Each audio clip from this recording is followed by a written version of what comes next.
And good evening, ladies and gentlemen, and welcome to SNU Football Stadium in Bethany, Oklahoma. Southern Nazarene football is on the air tonight. The Crimson Storm in a fall break special, taking on their conference rivals from down the road in Weatherford, the Southwestern Oklahoma State Bulldogs. Hi, everyone. Luke McConnell, Landry Franks here with you above the playing surface here in Bethany. Delighted to have you with us for this evening performance of SNU football, getting a break from the heat over the past 6 games of the season, and delighted to be out of it. Hopefully we'll be out of it permanently soon, but SNU looking to snap a 3-game losing streak coming into tonight's contest, 1-5 so far this season, sitting in 11th place in the Great American Conference.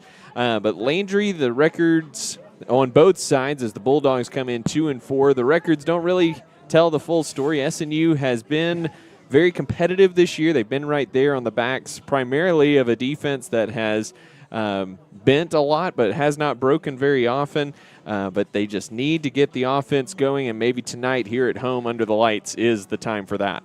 Yeah, certainly have a great opportunity against this Bulldog squad who, similarly, Luke, like you alluded to, both these teams' records maybe don't match the skill level that's going to be presented tonight, but SNU, has had some real success. They just need to put it together for 4 quarters, and the offense needs to really support that defense that's been terrific this season thus far. SNU comes into tonight's contest having won 4 of the last 6 against Southwestern Oklahoma State, including 3 straight in Bethany. They have not lost to the Bulldogs here in Bethany since 2016. They fell in Weatherford last year, 24-17, the final score there. And we were here just a few years ago. First win for Dustin Hayda in his coaching career at SNU with the 30-28 win in 2021. An exciting game then. We'll anticipate an exciting game here tonight as well. We'll step aside for a short break as our pregame show rolls along. When we come back, we'll have SNU head coach Dustin Hayda talking with us about tonight's matchup, and we will get you set for kickoff here in just a few moments. Don't go anywhere. This is SNU football. Since 1899, Southern Nazarene University has been shaping lives through Christ-centered education and community. At SNU, learning is personal. Our professors know your name and care about your future, preparing you to live with purpose and serve with compassion. At SNU, you'll experience a vibrant campus life with long-standing traditions, competitive athletics, and service opportunities to make a difference in the world around you. Life at SNU is about growing, academically, socially, and spiritually. Experience a purposefully different education at Southern Nazarene University.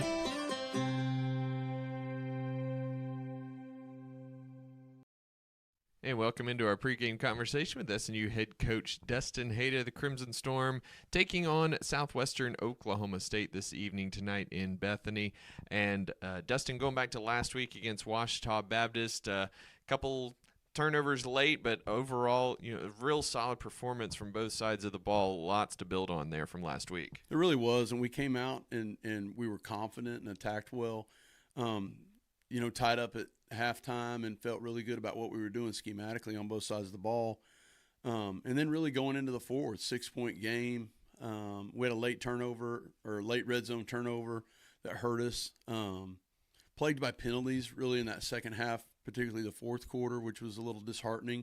And that's kind of how that one got away from us. But, man, I was proud of our effort and the way that we fought. And we've got to finish those games that are close like that, 6 points going to the fourth. We got to finish that game.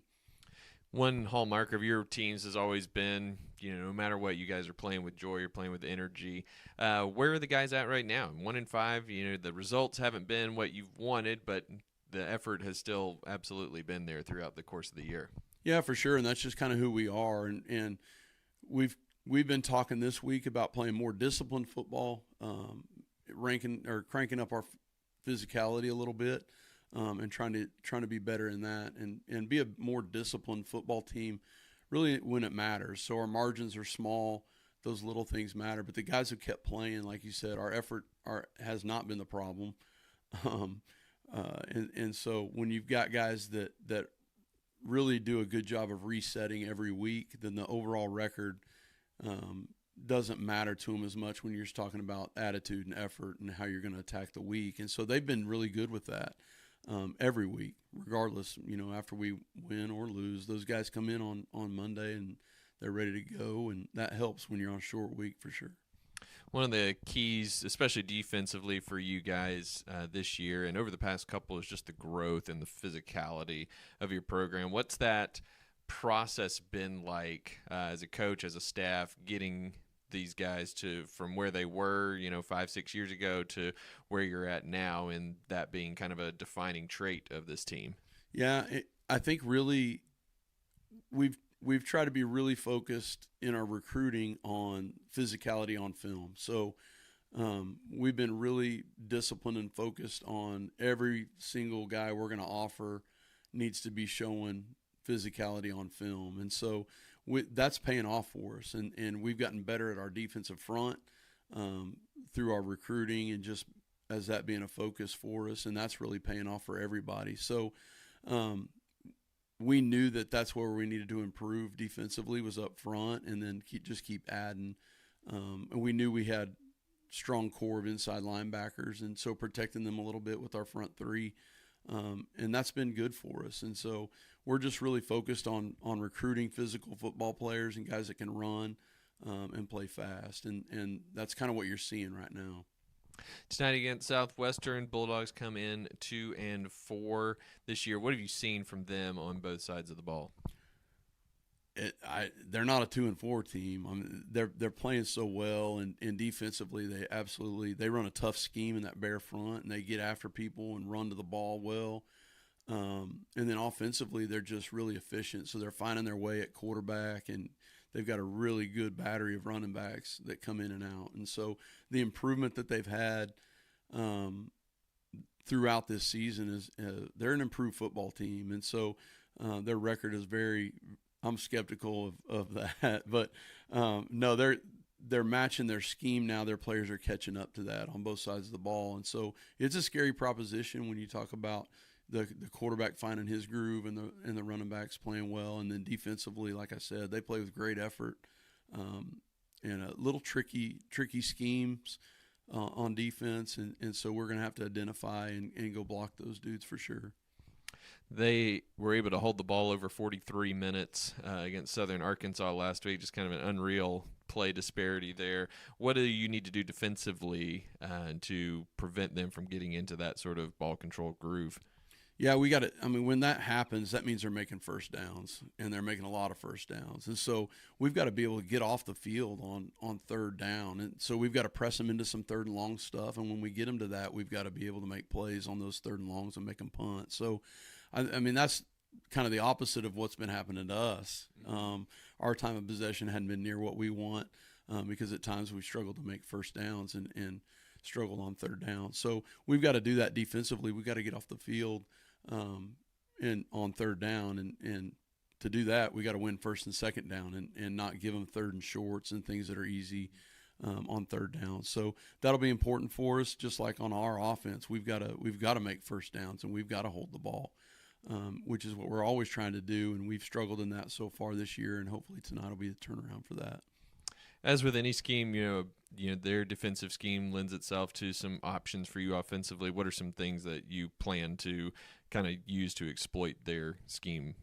Yeah, they're going to gum up the inside, and so when they were going to play, 2-3 techniques and a zero and put one inside backer behind them, that's kind of tells you what they're trying to do. They want to funnel everything to the outside. Well, we're going to match up well. A lot of attack stuff on the B and C gap and then out on the perimeter. But the things that they do defensively, you have to identify where your assignment is, and that changes from time to time, just however they're aligned. So identification of the perimeter is going to be important, and then doing a good job of blocking down and kicking out no matter what that scheme is, and we do that in a variety of different ways. But that's really the key to the deal, block down and kick out and try to get a seam, in that BC gap area. So we'll try to do some things like that, and they're going to have to tackle in space, so we're going to have to be a tough tackle. Absolutely. Well, Dustin, thank you so much for your time as always. Best of luck under the lights against the Bulldogs tonight. Thank you. It should be fun. Thanks. And welcome back to Bethany as we count down to kickoff between the Crimson Storm and the Bulldogs. Landry, as we get into the nitty-gritty here a little bit, you don't have to look far. SNU struggles very pronounced on the stat sheet.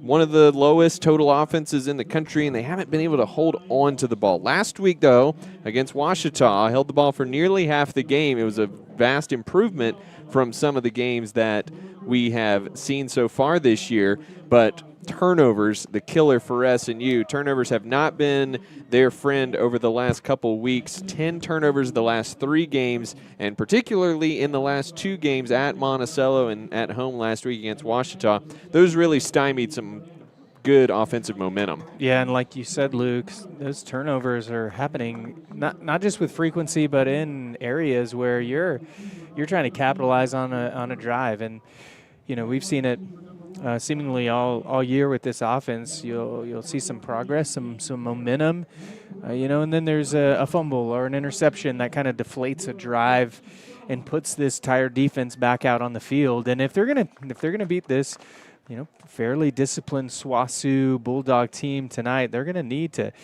maintain control of the football. They're going to need to finish and capitalize on some of those drives, and they're going to need to do it early and often. You know, Luke, we've seen several games this year already where there is a surge or a push at the end of the game to make it a tight game, but really it's a little bit too little too late. And the Storm are going to need to take advantage of these first 2 quarters if they're going to come out of here with a win tonight. We're not all doom and gloom here. A lot of positives still with this SNU team. And one of those, running back Caden Barron, he's been really good this year and has given SNU a push in between the tackles as far as running the football that they have not really had from the running back position in particular the last couple of years. And with SNU not having the same level of success that they normally have on the perimeter, Coach Ada telling us, you know, they want to use him a little bit more, shrink that defense in, and be able to exploit the perimeter a little bit more in that way. Yeah, just, you know, just like most sports, you're kind of running plays to set up some other plays down the line. And for years, the Storm has used the outside run to set up the inside run. So if you think back to when Gage Porter was here, the outside run made the third down and long quarterback draw so successful for so long here at SNU because they had success on the outside run. In fact, Coach Hayda said that in the past they'd average about 13 yards a carry on the outside. This hasn't been the case this year. And so they're going to have to do the opposite. They're going to need to use the inside run to set up the outside run and set up the pass game to have some success, to make the field a little more open. You do have to condense it down. You want that defense buying into what's happening on the inside, so that you can make easy pass for those quick and speedy wide receivers on the outside. And, you know, Luke, it's worth mentioning this SNU offense is predicated on any skill player playing pretty much any position. So you're going to see wide receivers and tight ends lined up in the backfield from time to time. You're going to see running backs out blocking, lead blocking on run plays for the quarterback. I mean, you're going to see it all. But Caden Barron has done a really good job of being kind of a traditional running back in a non-traditional offense. He's between the tackles. He's got good vision. He's really patient. And I expect, to your point, Luke, that they would lean on him today and hopefully find some early success in the run game. Bulldogs 8th in the conference in rushing defense, giving up over 205 yards per game. However, as it is for any team in the Great American Conference, once you play the Harding Bisons, that number gets skewed just a little bit, and the Bisons got the better of the Bulldogs 55-0 back on September 11th. The Bulldogs have been better since then. 2 of their last 3 opponents they've held under 100 yards rushing, including just 46 to Southern Arkansas a week ago. They held the Mule Riders to just 156 total yards, which was the fewest yards that they have given up in a game since 2015 against SNU out in Weatherford.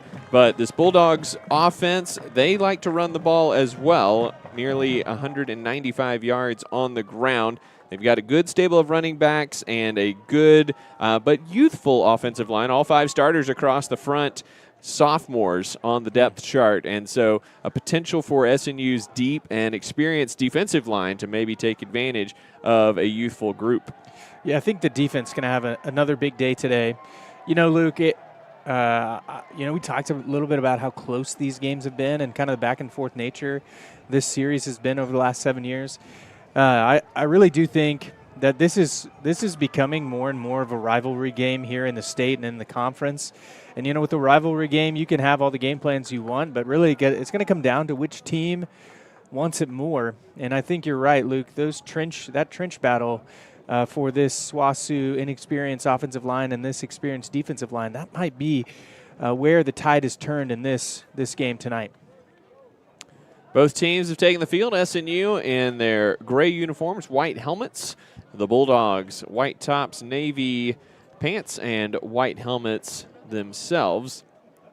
As we come up on kickoff, this is the only game in the Great American Conference tonight, and not only that, it's the only game across all of Division II here tonight. So if you are tuning in because this is the only option that you have from a D2 perspective, welcome. We're glad to have you.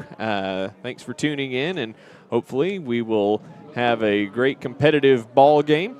SNU has won the toss. They will defer their choice to the second half. Landry, we come up with the SNU kicking with the wind to start the ball game. Your keys to tonight's contest? The key for the offense is get going early and get in the end zone. I mean, nothing complicated there, but have some success and have it early. It can't be the third or fourth quarter. It's got to be soon, and it's got to be now. Defensively, not to take the words out of Coach Hayda and literally any coach that's ever existed's mouth, but tackle well, wrap up, finish your tackles, know your assignments, no big plays by your own accord, meaning you can't have anything from a mental bust or error. You got to play sound defense, bend, don't break, and they're going to have success tonight. Luke, what about you?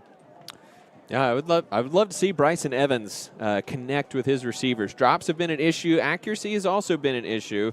You don't have a completion percentage hovering around 40% just on one end of that. So it's been a little bit of both, but I would love to see Bryson connect with his receivers early, get into a good rhythm.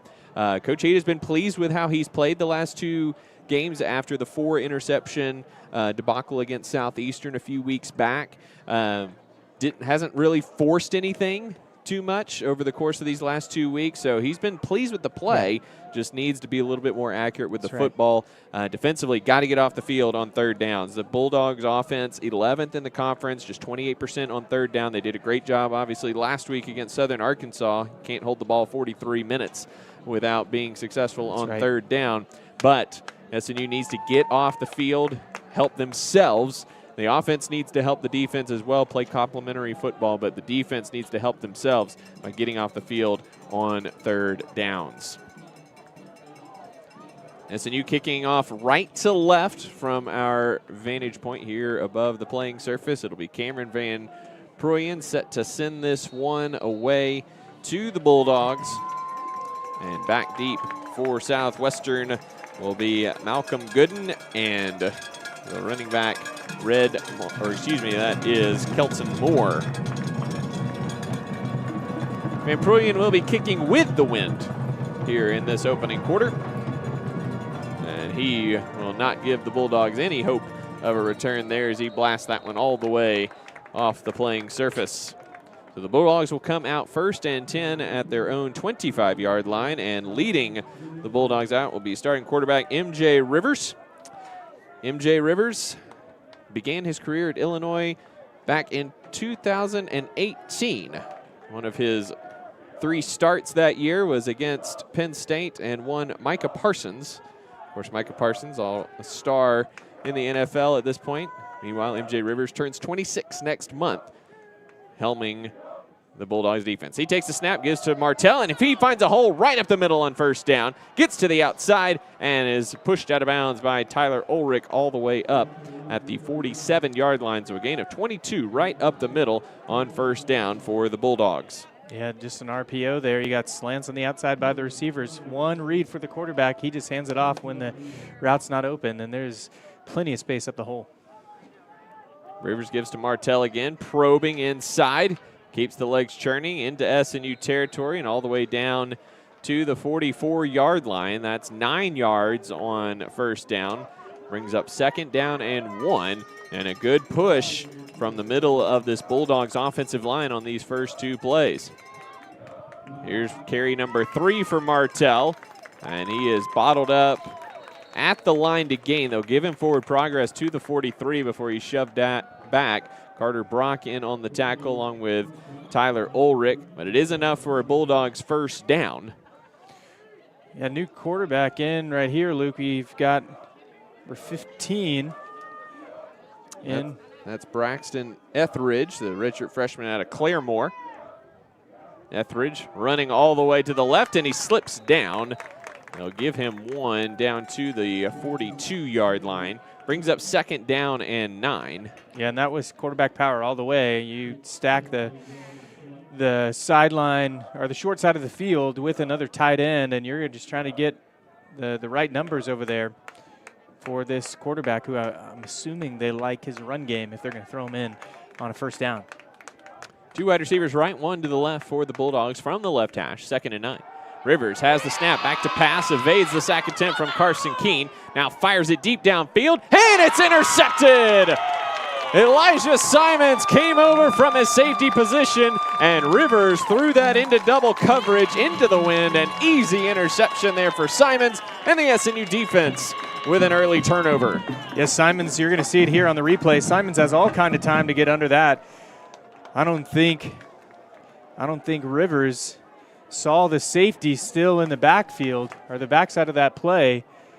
And Simons comes over and cruises for the easy interception. I mean, if Simons isn't there, that's probably a touchdown, but he's reading it all the way. And what a break for this SNU defense to get the offense on the field early here in the first quarter. Here comes the SNU offense. 2 wide receivers left, 1 to the right. Evans takes the snap, gives to Braxton Bird, trying to get outside, and he is ushered out of bounds by Zach Roberts, coming over from his safety position. Gains 4 up to the 20-yard line.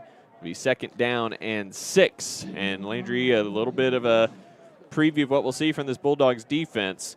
Everybody within 5 yards of the line of scrimmage there. Yeah, they run that bear front, which is a pretty standard defense.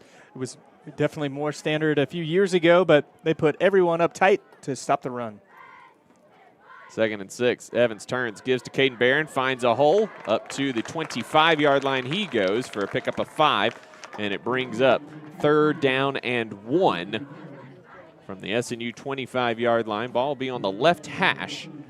Here's a good push there from the offensive line. Evan Sullivan, the center, out there fighting through injury. Of course, it's 7th game of the year. Everybody's battling through something. That's right. At this point. 3rd and 1, 2-by-2 set here for the Crimson Storm. Evans takes the snap, option to the right, pitches it to Barron, and he's got the first down. Evades a tackler across the 40-yard line and ushered out of bounds at the 41-yard line. Great run there by Caden Barron, taken down on the play by number 24, Malcolm Murphy, for the Bulldogs. Yeah, they're going fast here, but great read by Evans to get rid of that ball quickly. Evans takes the snap, rolling out to his left, dumps it down to the tight end, Cody Conway. Great block on the outside by Cotton Tanner. He's upended in Bulldogs territory at the 43-yard line. Cody Conway, the sophomore out of Ringwood, Oklahoma, having a great season so far this year. That's his 12th reception across the 150-yard mark for the season as well. And you couldn't see it, but there was a great wide receiver block that it's a route, and once that ball is thrown, they turn into a blocker, and they're able to spring him free. Hand off to Caden Barron, fights his way for a tough yard down to the 42-yard line. Taken down on the play by Felix Bobb, defensive lineman out of Upland, California. Luke, and you said it was Tanner Cotton, I believe, who had that block that was able to move that ball, probably an extra 8 or 9 yards on that first down play. 2-by-2 here for the Crimson Storm. Here comes Donald May in motion to the near side. Evans fakes the give to him, tried to go power there, but he is pounded for a loss of 2 back to the 40 34-yard line. Jalen Nito, sophomore out of Cache, Oklahoma, in on the tackle, and that brings up 3rd down and 11 from the Bulldogs' 44-yard line. Yeah, and SWOSU sent everyone on that play except their 3 safeties. I mean, everyone's coming downhill on that one. Handoff or keep, both are going to be tough when you're faced with extra pressure from every angle. 3 wide receivers right, 1 to the left for SNU. Barron is the back to the right of Evans. Takes a snap. Looking quick hitter for Braxton Bird. Is deflected in the air and caught by Bird inside the 40-yard line to the 38-yard line. You know, good concentration here by Braxton Bird. It should be a PI. I mean, he gets his jersey pulled. It's going to be 4th down here for the Crimson Storm, and they're going to send on Cameron Van Pruyen for the field goal. This is going to be a 55-yard field goal with the wind at his back. Van Pruyen already hit a school record 51-yarder earlier this season, so this would obviously break his own record. Definitely has the leg to do this. Accuracy will be the key here. Snap, hold, kick on the way. It does not have the distance. It was wide right anyway. Got under that one a little bit, unable to drive it, and so Van Pruyen's kick goes awry, and we are scoreless through the first 5 minutes and change here in Bethany. You know, Luke, that field goal, you know, it's just when you're deciding between going for it, punting it, field goal, you can kind of have all those people on the sidelines a little bit hesitant. It looked like Van Pruyen, you know, his steps looked a little quick, a little fast there. He's probably also anticipating pressure from SWOSU. It doesn't come. And all those things can kind of make you think twice about your kick. You know, if I'm Coach Hayda, I'd send him back out there. If I had the chance again, he's a good kicker. He's proven it over the last few seasons, and I think if he had another chance, it'd be right through the uprights. Rivers, RPO right down the middle, and he's got his man, Elijah Reed, up the seam. Knocked down by Carson Keem, and not before he gets all the way to the SNU 40-yard line. Yeah, and Jake Wright has got to get hands on that wide receiver. He's got to collision him. If he's going to run past him, you know, he's playing the run, but he's also got to collision that wide receiver to slow him down. Here's Martell squeezing through a hole and carrying tacklers all the way down to the 35-yard line. Right in on that tackle along with Seth Spruill and Jamari Johnson. Yeah, this center guard for SWOSU is getting a real big push here early in this game. You need your defensive tackles for this SNU front four to really make the pressure or alleviate the pressure. 2nd and 5, Bulldogs check to the sideline with 8:20 to go in the quarter. 20 on the play clock as Rivers comes to the line to check with the offensive line. 2 wide right, 1 left. Now a flag comes in. We're going to get a false start here on the Bulldogs. And you mentioned the middle of that SNU defensive line. No Austin Martin tonight, dealing with an injury down on the sideline in Jersey, but no pads, of course. So he's out for tonight. Hopefully he'll be able to be back soon. But Drake Kilman, the sophomore out of Lake Dallas, Texas, getting the start there in the middle of that SNU defensive line. So now with the 5-yard penalty, makes it 2nd down and 10 for the Bulldogs. Rivers gives it to Martell. Up the middle he goes, and he is collisioned after a gain of 6 by Tyler Ulrich. Brings up 3rd down and 4. This RPO game that SWOSU's running is really making the SNU linebackers a little hesitant, unable to know when to come down to support this defensive line. Those reads are going to have to be a little quicker, or they're going to have to get better collisions to slow this attack down. 3rd and 4, Martell up the middle, hesitates, found some space, has enough for the 1st down as he crosses the 30-yard line down to the 29. Jamari Johnson last off the pile for the Crimson Storm, and it's another 1st down for the Bulldogs, already their 4th of the evening. 1st and 10 at the SNU 29. The Bulldogs going quickly here. Martell again right up the middle, puts the head down and is knocked down. Ulrich in on the tackle. And Martell a little slow to get up there. After a gain of 4, he'll head to the sideline. 2nd down and 6 from the SNU 26-yard line. So actually beats 2nd and 7 as Malik Robertson comes into the backfield for the first time tonight. One wide receiver split out far right, everybody else in tight. Here's Robertson, and he's grabbed and dragged down from behind. Jesse Fairchild grabbed a hold of him. It's going to be a gain of 2. And 3 down to the 23-yard line, it looks like. So it'll be 3rd down and 4 coming up. Etheridge back in. You know, you think they put a package in for him. This is the second time we've seen him. We got tight ends tight again. You wonder if that same play is coming. All the wide receivers down to this side, Luke. It's probably going to go to the short side of the field. Etheridge fakes it. Quarterback power up the middle. And he's going to have enough for the first down as he gets down to the 19-yard line. Just that fake screen's enough to slow those linebackers for the Storm. He's able to get what he needs, and he jogs off the field. Here's the pump fake and the draw. The Bulldogs enter the red zone for the first time today. 8 of their last 13 trips have resulted in a touchdown. Here's Roberson up the middle, carrying tacklers all the way down just inside the 15-yard line. So a gain of 4 and change on first down. SNU defensively has been great in the red zone this year. 2nd in the conference in points allowed as far as percentage base, but just 14 of 31 opponent trips have resulted in a touchdown. Here's again Robertson up the middle, inside the 10. He has enough for the first down to the 8 before Elijah Simons brought him down. And once again, Landry's defensive line getting pushed around a little bit here. And Swasey's not doing anything fancy. They're just down blocking, and they're getting whatever they want. RPO to Rivers. Pass brought Elijah Reed to hit the ground, but he hauled it in the end zone for the touchdown, and Southwestern takes advantage of the missed field goal and marches right down the field and scores the first points of the game with 4:40 to go in the first quarter. It's the same play they started this drive with. It's just kind of a seam or stop route, and they're to their inside receiver. You know, Jake Wright, I think, slipped maybe at the end of that play. And they're just able to find some space over the top for the touchdown. Extra points up and good. So with 4:40 to go in the first quarter, our new score, Southwestern 7, Southern Nazarene 0. We'll be back after these messages on the Call Sports Network. This is SNU Football. Being a champion takes more than talent, more than the perfect pass, more than using your head.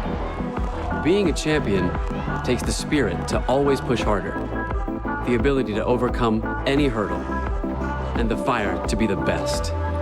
Welcome to Division II, where the pursuit is yours to create.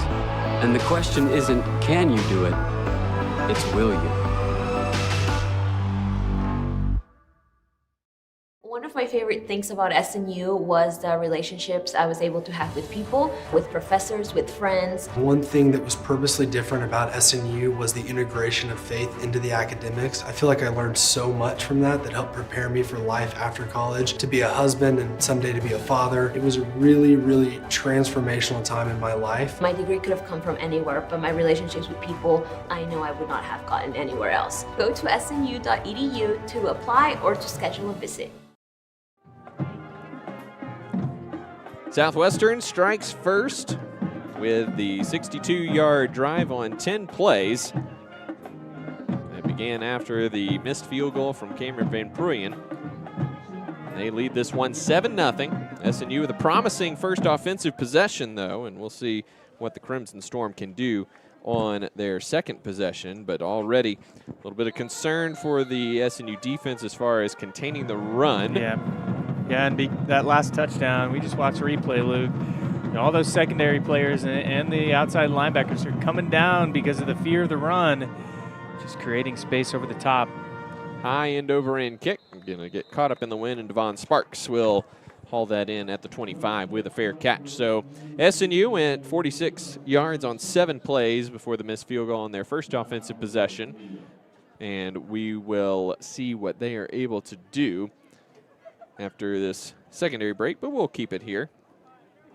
But Landry, Bryson Evans already 2 for 2 through the air, hitting on some good throws to his tight end, and then Braxton Bird off the deflection. But it's what you need. If you're struggling with some confidence, you just need to see the ball go into somebody's hands and be able to make a play with it. Yeah, and some of that's the game plan. I think that first, as an offensive coordinator, you're trying to make things easy for your quarterback. And that first drive they had, a couple plays in a row, it's just relieving pressure off of Evans, giving him easy reads.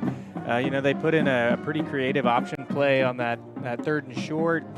And Evans makes the right decision, but he's getting easy decisions, easy plays to get him going. And I really, really liked that pass to the tight end, and just a play action where you're kind of setting up your tackle to be kind of a personal protector for your quarterback. So he has all the time in the world. His tight end's wide open because they bite on the play fake, and it's just that's easy. Makes the game slow down for you. And it's going to be another good test for Evans. To control this game and get this offense moving in the right direction.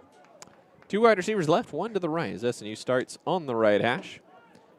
Comes Karomo Collins in motion. Evans fakes the give to him, carries it off the right side, and good run there from Bryson Evans. He'll get 8 all the way up to the 33-yard line before he is taken down by Eason Wagenblatt. And Collins does a good job of doing the little things. He carries out his play fake all the way to the hashes, and it makes that outside linebacker commit to his run, and Evans has got a full escort on that one up the field for 7. 2nd and 2 as the shadows lengthen here in Bethany. Evans gives to Barron. Up the middle he goes, makes one man miss, and carries all the way up to the 39-yard line, gain of 6. You'll take that every time if you're SNU. Cody Conway comes off the field a little gimpy as redshirt freshman Isaiah Gaddis having to come in for him at tight end.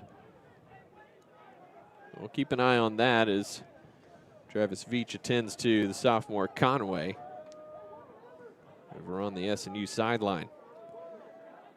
1st and 10 for the Crimson Storm at their own 39-yard line. 2 wide left, 1 to the right. Evans fakes the give to Collins under pressure, and he's in trouble, and down he goes. They're going to give him forward progress back at the 29-yard line, but it's still a loss of 10 nonetheless. Yeah, and it's a bit generous forward progress there. You have the experienced Conaway who goes out that play, and then, we might see it here on the replay. Gaddis, the tight end, 87, is supposed to be getting this block right here, and he's unable to get hands on. He's in almost a pass pro there. He's unable to get hands on. That's SWASU defender who makes a sack. It's Matthew Miles with the sack. Evans rolling to his left. Now he'll just pull it down and get shoved out of bounds into his own bench. They'll give him a yard back to the 30-yard line. Yeah, and Luke, going back to that first down play, any change, any injury, you're going to pick on whoever just comes in because they're trying to get oriented to the game, and Bulldogs take advantage of the new tight end. Here's Evans in trouble, has to just throw it away to avoid the sack. Good job by Evans, not forcing anything, not taking the sack there. But the Bulldogs defense allows a first down and then forces the punt. As SNU goes backwards with the sack, throwing things off schedule there for the Crimson Storm. So Cameron Van Proyen on for his first punt of the day. Yeah, I think, Evans does a good job of not making a play that's going to cost them down the run. But Luke, I think he had maybe, just a little bit of extra time in there, in that pocket to step up and see what's downfield as the pocket collapses around you. You want to kind of step up, then run out. Van Proyen gets all of this one with the win, but the returner, Nick Jett, back deep for the Bulldogs, and he'll get a little bit of ground, but he's taken down at the 28-yard line. So good coverage there by the SNU special teams unit. Good kick there from Van Proyen of 50 yards, approximately. And he just puts a tighter spiral than I can throw on that punt, Luke. It's not saying a lot, but that's not true. I've seen you throw. you let it fly.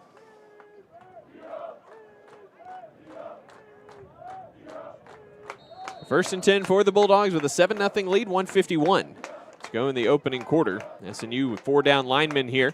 So one adjustment as Martell bounces it to the outside, and he's got space. 50, 45, 40, and he's dragged out of bounds by Tyler Ulrich. No flag on the play. He did grab him around the horse collar. I think the fact that he did not pull him to the ground until he was already out of bounds might have saved him. Yep. But it is a massive run on first down, all the way down to the SNU 28-yard line. Here's Martell again up the middle. This time Julian Campos getting under the tight end and getting Martell on the ground by the ankles. Martell a little bit slow getting up here. And here's that long run. They've gone inside, inside, inside, and this one is just an inside run that gets sprung outside. So you have all these defenders committed inside, and when he puts his foot in the ground, sees nothing is there, and the inside or the outside linebacker has come down and lost contain. He's got plenty of space. Deuce Hart, the third running back for the Bulldogs, in for the first time, and he carries it down to the 25-yard line, taken down on the play by Emmanuel Obina. Makes it 3rd down and 7 from the 25-yard line. Bulldogs will have to run one more play here in the first quarter. And if you're a defensive tackle and the other team's running the ball well, you've got a few responsibilities. Explain after this play. Rivers gives to Hart off the left side, taken down by Carter Brock after a gain of just 2 down to the 23-yard line. And Bulldogs are going to let the first quarter expire here, so they'll have an opportunity. And we've got an injured Crimson Storm defender. I believe that's Jake Wright. Yeah, and Jake Wright's come into this game, a little bit banged up. So hope it's not anything too serious, but something he can just maybe needs a minute on the turf here. Tweaked an ankle last week against Washita Baptist.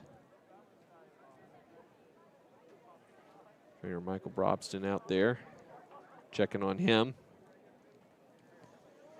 While they're checking on him, Luke, I was saying that as a defensive tackle or interior defensive lineman, when you're getting a team that's having success running the football on you, your tendency is going to be, okay, well, I need to make a play. Like, I need to make a tackle. And then if there is one to be made, you should make it. But oftentimes your job is to really just muddy up that defense. I don't know if they're going to run the clock here. Looks like they're going to clock stop for the injury, so they're going to maybe run one more play. Look at this. As soon as Wright is off the field, I believe the official's going to wind the clock here. So, yeah, and the Bulldogs are just going to let this run out so that they'll have the wind at their back for what I would assume is going to be a 40-yard field goal to start the first quarter, but we will see.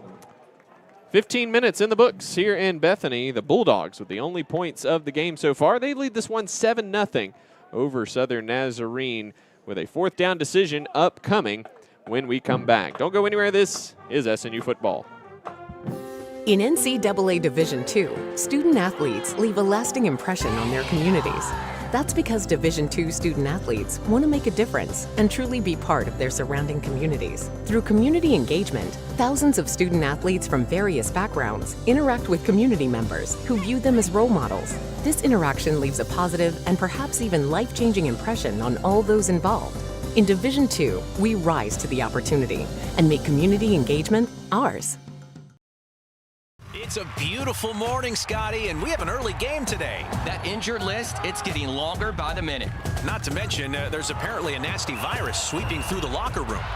Yeah, but these players, they're in good hands. All of them need to feel their best this season, Scotty. Yes, they do, Jack, because this team is on track to win it all this year. Every day, Mercy's team is ready to take care of yours, bringing you the care you need now. Find out all the ways to access Mercy at mercynow.net. 7-0 Southwestern Oklahoma State after 1 quarter of play, and onto the field for what will be a 41-yard field goal is sophomore Ethan McBee. Yeah, SNU's had a good success this season pressuring special teams, especially on field goals. Let's see if they can get pressure again here. Longest attempt of the season for McBee, and he puts it away. Nicely done there by the sophomore out of Podo. Yeah, he had plenty of distance on that one, but the Crimson Storm special teams providing plenty of pressure. Nearly got a hand on that one. And tight end Skylar Purifoy for the Bulldogs came up hopping, favoring that left ankle, left leg. He hobbles over to the bench. So Bulldogs have run a lot of 2 tight end sets so far in this one, so that'll be something to watch as the evening goes along. 10-0 Bulldogs is our new score after the 41-yard field goal by Ethan McBee. Now 6 of 7 on field goals this season. Again, that was his longest attempt of the season, and obviously his longest make as well.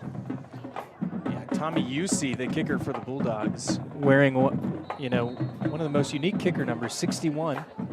Also eligible to play guard during this game if he needs to. Former East Central Tiger is UC. That's like one of the best things about kickers. They can wear literally any number. Does not matter. He drives this end over end kick over the head of Collins, and it will be SNU football at their own 25-yard line. The offensive huddle comes out. Cody Conway still on the sideline here for SNU, trying to work that leg out. Conversation with the training staff, but Conway not an option right now for this Crimson Storm offense. So a lot on the shoulders of redshirt freshman Isaiah Gaddis. Yeah, he's going to be called upon a lot. I mean, there are few formations without tight ends in this SNU offense, and he's going to need to know what's going on. Evans, quick pop pass over the middle to Donald May. He secures the catch before he's popped by Zach Roberts, but he works through the tackle and gets enough for the first down up to the 35-yard line. Nice job by Donald May, who had just 1 touch a week ago. Yeah, well, looking at the replay here, you'll see the effort. Quick option here. Evans throwing through a pair of hands, and he gets it to May, and he works his way all the way up to the 44-yard line, a gain of 9 before Hudson Haas brings him down. So 19 yards on back-to-back receptions for Donald May. Trying to get the senior going a little bit. One of the more dynamic weapons for this SNU offense. Just has not had a great year thus far, but never too late to turn things around. Evans gives to Barron, hesitates, finds a hole off the left side, and the SNU offensive line drives him and the pile all the way down to the Bulldogs' 45-yard line. Lost helmet from Devin Gillespie, freshman out of Choctaw, and so he'll have to come off, which brings back on senior Cameron Guyton, who feels like he's been at SWASU for forever. Yeah, he's a good player. He's been there a long time. You know, the thing I like about this drive, Luke, is SNU is dictating the terms of the agreement here. They are doing what they want to do offensively. They're running their screens, they're running inside zone, and they're making SWASU deal with it, and they're having trouble. Evans fakes the give to May, then barrels up the middle before he's taken down by Cadence Hall. Gain of 5 on first down to the Bulldog 40-yard line. Nearly 2 minutes gone by in the period. Storm trails SWASU 10-0, but another good march in the works for this Crimson Storm offense. That's right, another 5 yards. I mean, that just wears a defense down over time, and they're certainly having success on this drive. Need to capitalize here. Option look, Evans pitches it outside to Barron, running left. Hits the sideline, and he's forced out of bounds by Roberts all the way down at the SWASU 27-yard line. Another good read here. We'll see it on the replay. Bryson is going to make that outside defender commit, number 43, and when he does, it springs Caden Barron for another 10 yards. 2-by-2 here for the Crimson Storm, and now the left tackle, Andy Cardenas, with a flinch on the far side. So that'll back the Crimson Storm up behind the sticks, back to the 32-yard line. Barron comes off. Caden Manuel in for the first time tonight, redshirt freshman out of Sealing, Oklahoma. And I could be wrong here, Luke. That was the first substitution by the Storm on this drive. Same crew out there. We're going quads here with the tight end. I'm not sure what you call a tight end quads. Okay, then we have Trey now, but Sparks the man in motion. The give is to Manuel. Has a big hole up the middle, and he's upended inside the 25 down to the 23-yard line. Great run of 9 on first down for Manuel. And the SNU offensive line returning the favor to these Bulldogs, finding some good traction here on the ground. Yeah, and this is every down right now. It's just helping your defense. One, they're getting coached up. They're able to see what's going on with the SWASU offense. But two, they're resting. And week after week, that's been something that this defense has needed, and they're getting it here tonight. 2 wide right, 1 left for SNU. Manuel comes in motion. Ball goes through the hands of Evans, and he's forced to fall on it back at the 35-yard line. And so that puts SNU in a world of hurt here on 3rd down, making it now 3rd down and 18. Just the little things. Yeah, it is. And I think we're going to take a look at it here, but that one looks like it might be on the quarterback here. He's thinking about his running back and the mesh he has with him. It's catchable, Luke. So into the wind, field goal not really an option at this point. Evans, straight drop on 3rd and 18. Now finds wide open space to the left side, cuts it back inside. He's taken down at the 21-yard line by Cadence Hall, and that's going to make a very interesting decision here for Coach Hayda. Yeah, I think this is go for it territory here. The wind has picked up a little bit, Luke. Not that your kicker can't make this one. He's going to use, I think, as much of the time to think about it. We're going to get a timeout, yeah. So first timeout called by Coach Dustin Hayda, with SNU looking at a 4th and about 3 from the 21-yard line. Be a 38-yard field goal from here into the wind. Like Landry said, the wind blowing out of the south-southeast about 11, 12 miles an hour, but gusting closer to 20 at times. But we'll see what the decision is here. Pruian short and right on a 55-yarder in the first quarter with the wind.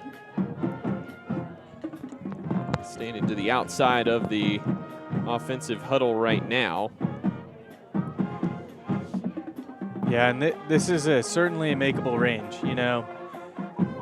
I think if you're Coach Hayda, though, you just have had so much offensive success that you maybe just take a chance on it. You know, the points are always good, and your kicker, no matter what, is going to say, hey, I can make it. I can make it. But your quarterback's also going to tell you, hey, we can get it. You know, knowing Coach Hayda, I think we see the offense going out here. And as I say that, the kicker walks out on the field. So predictions so far this game, Luke, I am 0 for 1. If it's a fake, I'm counting it. Absolutely. So ball spotted on the left hash. And the SWASU defense is out there. This is a safe protection, which is what they did last time. Holder Tanner Dawes puts it down at the 27. And Van Pruijen's field goal is no good. It is wide to the right once again as he pushed that one to the right. So Van Pruijen now 0 for 2 on field goals tonight. And another good drive for the Crimson Storm comes up empty. Yes, self-inflicted wounds are the result of that drive there, Luke. You know, you have you got your offense moving at a brisk pace, and then you jump off sides, and then you have a successful first down play, and then the snap goes through your quarterback's hands. Then you have a successful third down play and missed field goal. Just self-inflicted wounds. slowing down this offensive attack from the Storm. Bulldogs back on offense. Robertson is the back, and he's got a hole on the right side before he's taken down by Elijah Simons. Gain of 5 on first down. It'll be 2nd down and 5 from the right hash. They spot the ball just past the 26-yard line, so probably 2nd and 4 here. Give to Robertson, trying to find a hole. Bounces off a tackler, and he's wrestled down by Desmond Williams, but not before he gets all the way up to the 33-yard line. Yeah, and a good fill by Desmond Williams there, but when you fill, you want to drive your feet through that tackle. I know that running back's coming in full steam ahead, but you got to keep those feet going to stop their progress, not drag them forward. Robertson again. This time he's going to be hog-tied and taken down at the 34-yard line. It's a late flag. I think we're going to get a face mask here, Luke. Looked like the hand was on the running back's face mask. I couldn't tell which SNU defender, but the head official had a perfect view of that.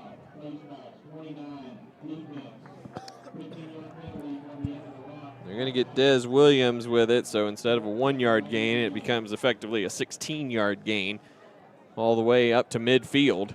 Yeah, can't crumble here. You know, you've had some adversity, some mental errors on offense, you know, big penalty right here.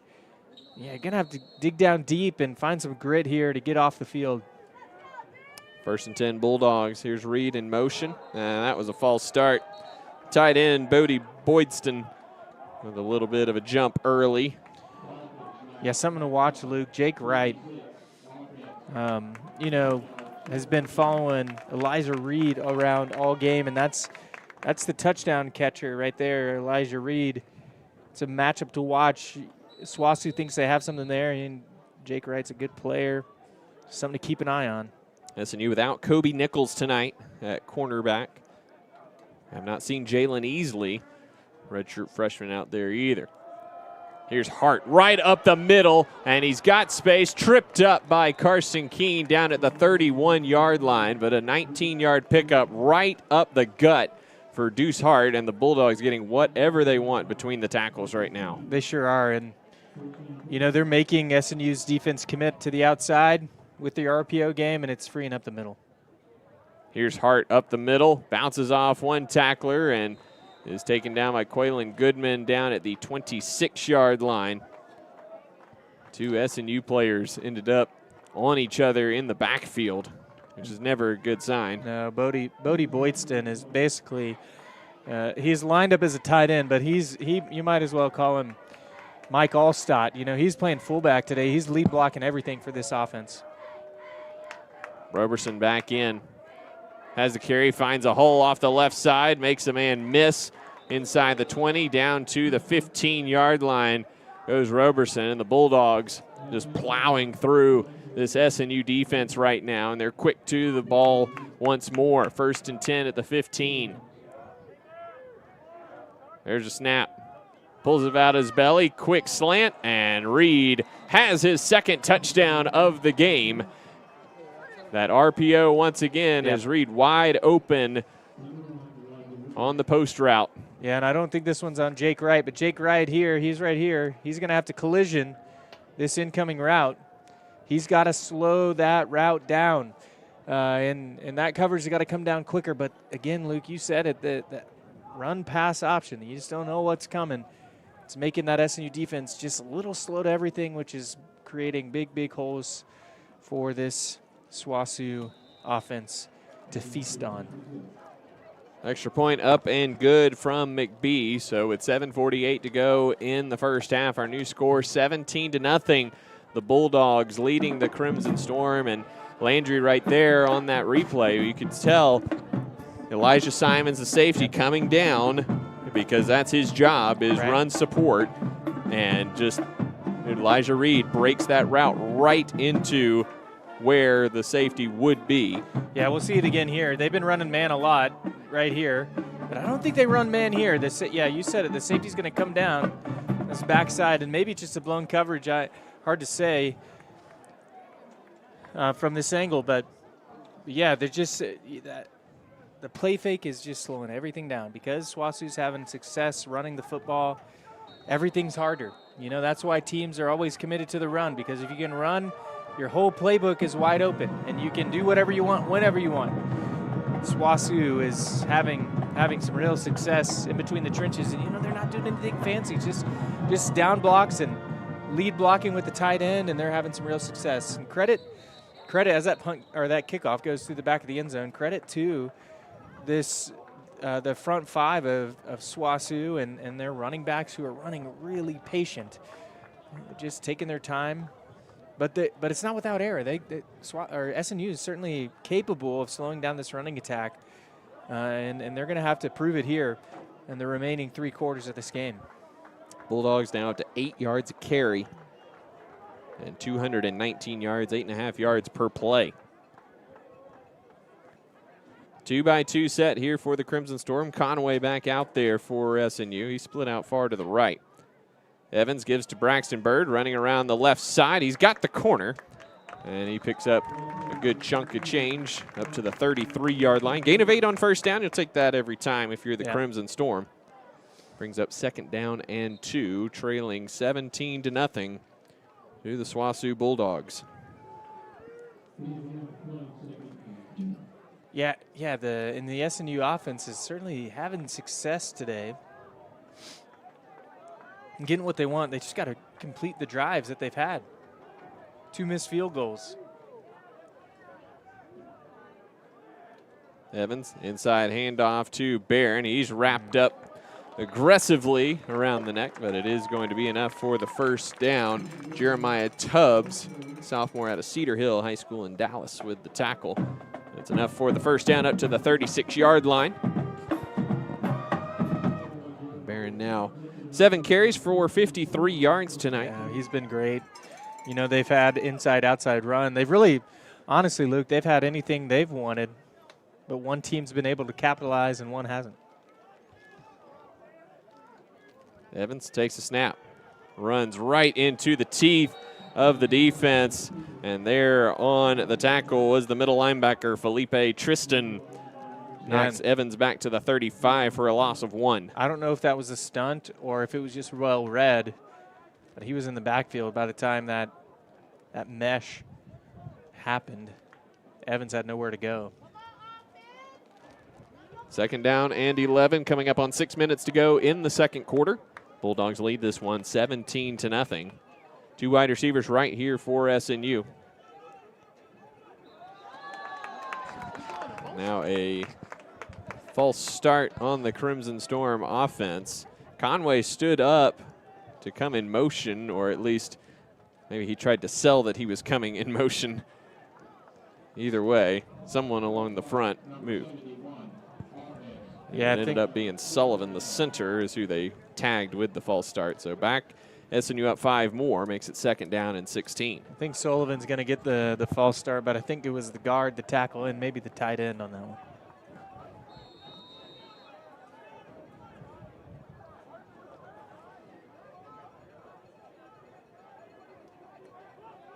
May comes in motion to the near side, and the snap goes through the hands of Evans, and he stumbles down with the ball inside the 5-yard line, back at the 2. Yeah, there was looked like a flinch from the tight end, Conway, here. I mean, we don't see it before the play, but I'm not sure Evans was ready for that ball. Didn't have his head looking forward there, and Sullivan went with it. Power heavy package out there on 3rd and officially 43. Yeah, no plays in the playbook for this one. I'd imagine it's just straight ahead, trying to get as much room as you can for your punter. It's a frustrating drive for the Storm. Here's Barron, bounces it to the outside. It's across the 10 and runs out of bounds at the 14, 15-yard line. Yeah, credit to Barron there. Bouncing that outside and just giving room for Van Puren. He's going to come on to punt. Instead of punting from the one-inch line by his end zone, he's going to have plenty of space to send this one off.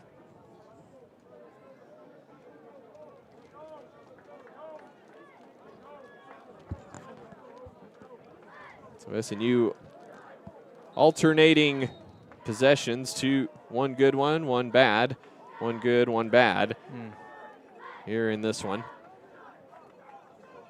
And Proyan standing at the 1.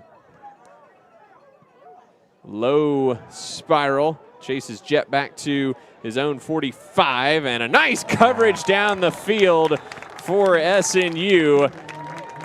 As number 82, Steven Cisco, the UCO transfer, with some great coverage, putting the Bulldogs back at their own 41-yard line. And given the situation, that's about as good as you could have hoped for if you're SNU. Yeah, certainly. I mean, it's a good fielded punt return by the Bulldogs, but Cisco is able to get back there and make that tackle. Yeah, you're talking at least a 10-yard swing there, Luke. 3 wide receivers right for the Bulldogs as the backup quarterback here, Etheridge, who is knocked down by Brock, and then Brock takes a massive shot from his own teammate, Ulrich. And Brock, a little bit slow to his feet, seems to be all right. Gain of 6, 2nd down and 4. There's a wide receiver sweep on the outside. That's the receiver, Isaac Norris, transfer from Texas State. Yeah, he's going to lose a yard, I think, there, Luke. Yep, maybe 2. Back to the 46-yard line. So that makes it 3rd down and 5. The Bulldogs content to leave Etheridge out there right now. Yeah, and maybe they like the run game so much they're having success, but we haven't seen an RPO from Etheridge at all. Etheridge off the right side, and he's wrapped up. Just a gain of 1, and if you're the Bulldogs, some questionable decisions there. And they're going to, is this the punt team or is this the original offense?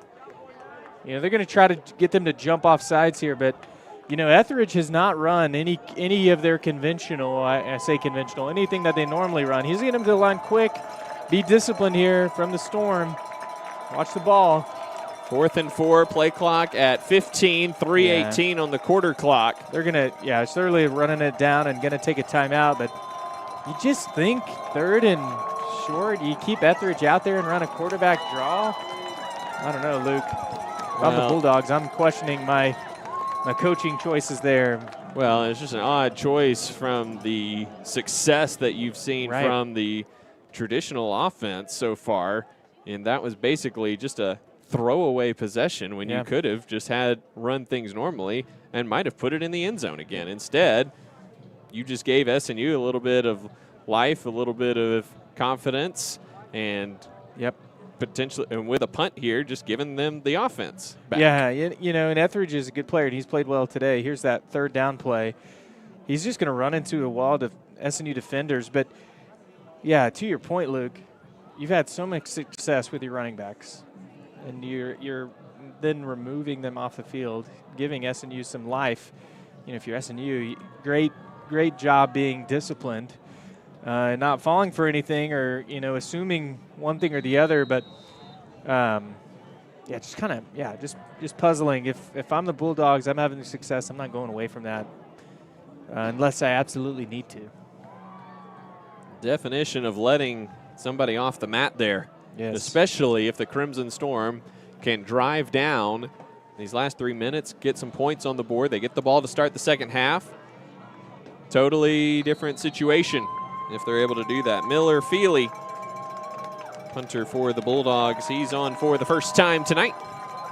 Bit of a high snap and nearly blocked by the Crimson Storm. Des Williams has it at the 15-yard line. Man, that was close from Marcus Tommy. Looked like it went through his hands. It's a great punt, though, landed at the 15. Man, they were right there, Luke. We're going to see it again here. You're going to see the pressure instantly off this far side. Look at this, just right. Look, it looked like it went right through his hands.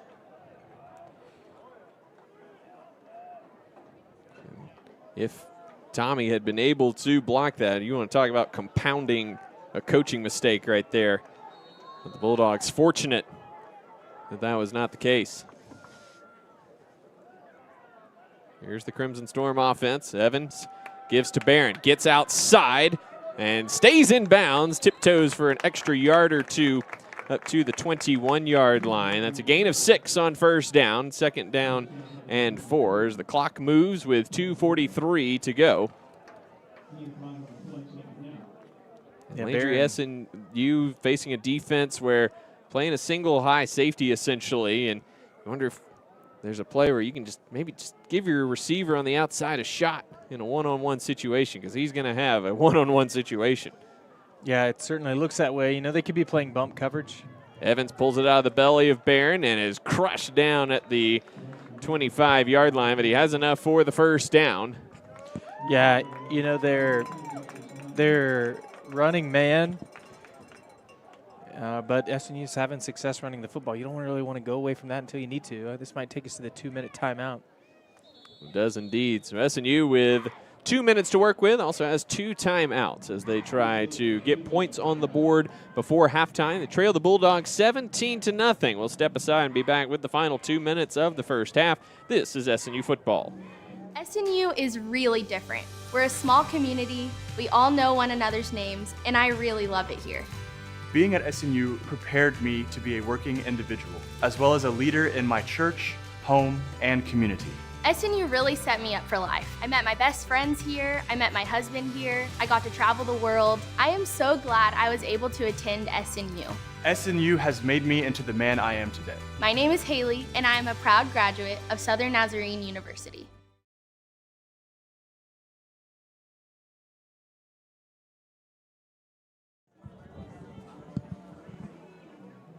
Under the lights here in Bethany on a beautiful October evening. Not so beautiful so far on the scoreboard for the Crimson Storm as they trail Southwestern Oklahoma State 17-0. But the Crimson Storm with a 1st and 10 at their own 25-yard line. Full huddle here from the officials around the ball. Pep talk before halftime, perhaps. That's right. Everybody's got to finish the half strong here, Landry. That's not right. just They're the white, the gray. When also you throw that flag, throw it with force. That's right. When you throw the fumble sandbag, make sure you pick it up. 2-by-2 here for the Crimson Storm from the left hash. Evans takes a snap. Back to pass. Blitz is on. Up the middle. Oh, right through the hands of Braxton Bird. And like we talked about in the pregame, Landry, drops have been an issue for these SNU receivers, and that was a clean 15 yards. Yep. If Bird had been able to hold on to it. Yeah, Bird, you can see it here at the end of this play. He's just getting his head upfield. He's thinking about the contact. He's thinking about what's next. He's thinking about making a move. Got to catch that ball first. You know, at this level of football, it's not for lack of skill that drops are happening, but a lack of concentration. Bird comes in motion to the near side, giving SNU 3 on this side. Counter handoff to Barron, and he's got space and a blocker in front. Barron upended out at the 47-yard line by Damian Dunn, but a big pickup there on the counter. Yes, it's an unusual counter play. Yeah, and man, the tight end Conaway, you know, he's going to look back at that film and think, oh, maybe I should have gotten a block, but his block sets up the long run. He pushes his player all the way down the field. Great play on 2nd down. Evans rolls to the right and throws it in the dirt at the feet of Donald May. May was covered very well there by Zach Roberts. Yeah, it might have been a bit of an intentional get rid of the ball. And going back to that long run, if you're Coach Hay, the offensive coordinator, do you want Barron to set that block up a little bit more? Obviously, Conway a little bit off of the speedier defensive back. I think you give him slack because it's so far down the field. It's just so much harder to block down the field. But also the way they ran that counter was a fake flood, so he probably was running a route and then engaged. Just hard to do. I think he did exactly what he's supposed to do. Evans back to pass. Blitz is on, and they got to him. The safety, Justice Conway, coming from depth.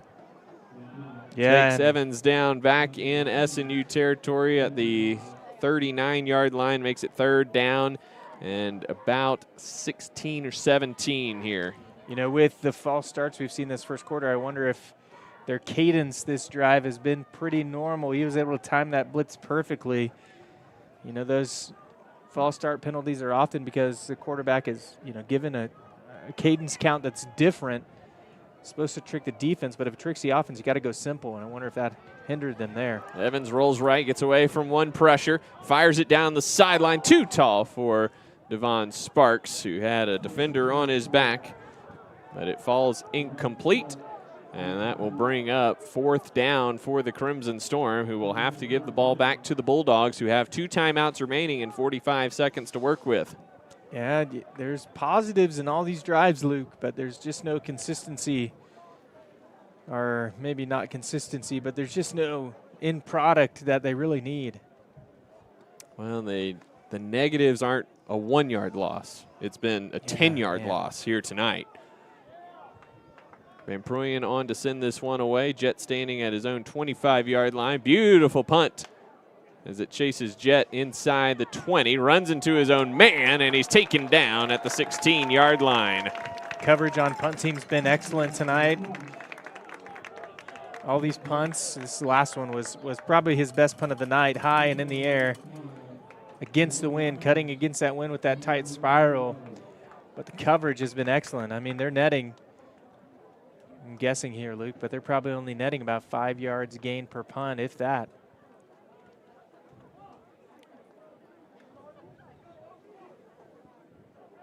So the Bulldogs have 35 seconds, 2 timeouts. Red Martell back out there at running back. We have not seen him much here in the second quarter.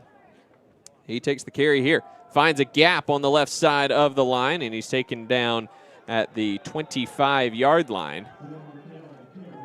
Bulldogs in no rush. Now Rivers hurries them to the line of scrimmage. Maybe if they get a chunk here, they'll burn a timeout, but I think it's going to send us into the next half. Martell bounces it to the outside and scoots out of bounds up around the 28, 29-yard line. 10 seconds left. Again, the Bulldogs have 2 timeouts. That was enough for a first down. So the Bulldogs at their own 29-yard line have not made any concerted effort to throw it down the field here this evening, but haven't needed to either. Now Rivers is back to pass, has time, just checks it down to Martell, who lets it go right through his hands, incomplete, with 4 seconds left in the quarter.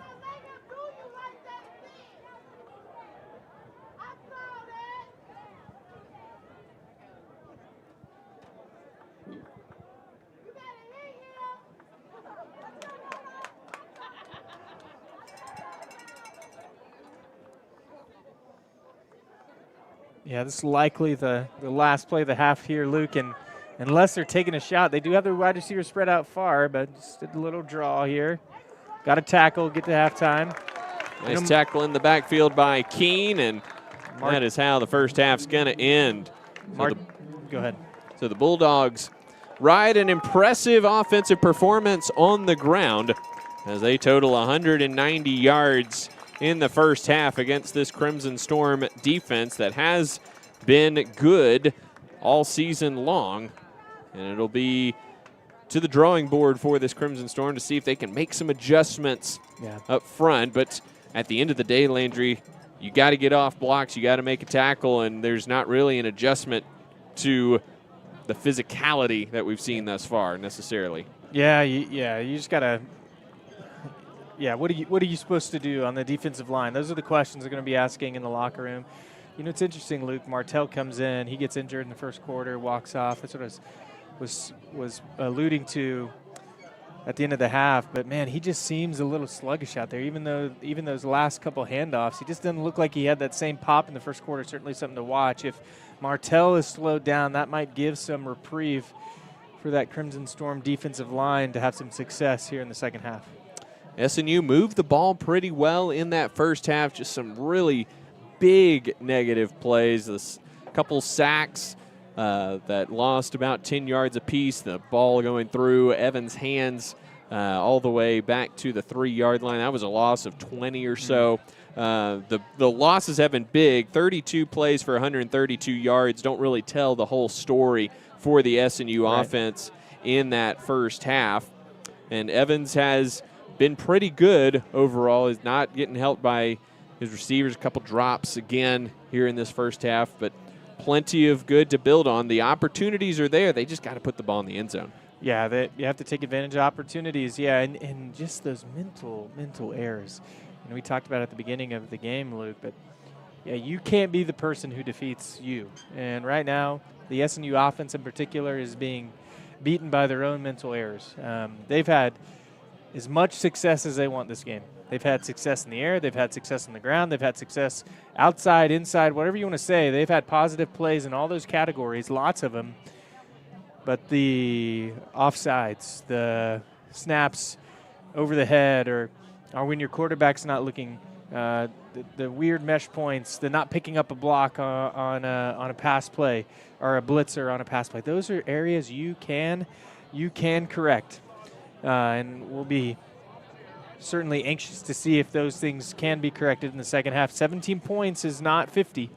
It's certainly within reach. You're going to get the ball to start the second half, and you need to go put some points on the board if you are the Crimson Storm. So we have reached halftime here in Bethany, 17-0.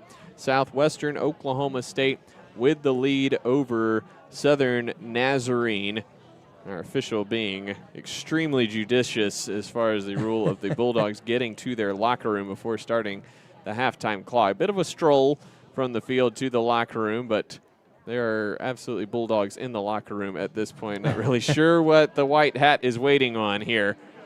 The rule is not that everyone is in the locker room, so I'm not sure what he's waiting on. But either way, we're going to step aside here, take an extended break. We'll come back with first half stats and reaction and get you ready for the second half of action. So don't go anywhere. Second half coming your way here in just a little bit.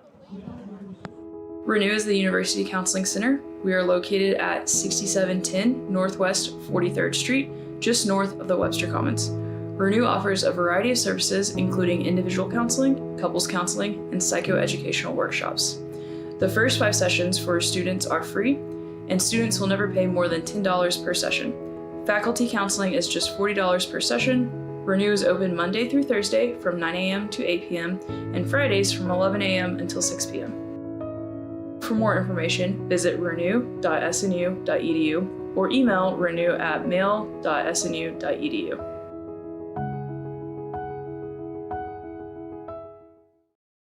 Being a champion takes more than talent, more than the perfect pass, more than using your head. Being a champion takes the spirit to always push harder, the ability to overcome any hurdle, and the fire to be the best.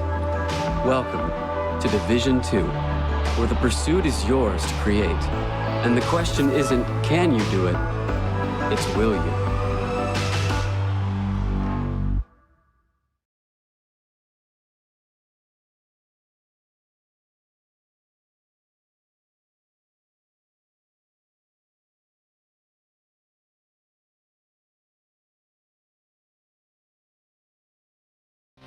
Since 1899, Southern Nazarene University has been shaping lives through Christ-centered education and community.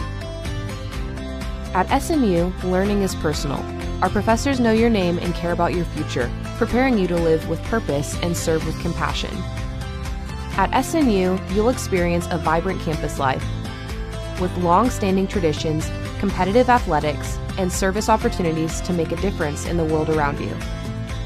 Life at SNU is about growing, academically, socially, and spiritually. Experience a purposefully different education at Southern Nazarene University.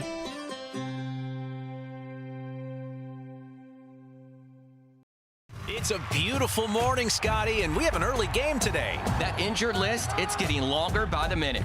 Not to mention, there's apparently a nasty virus sweeping through the locker room.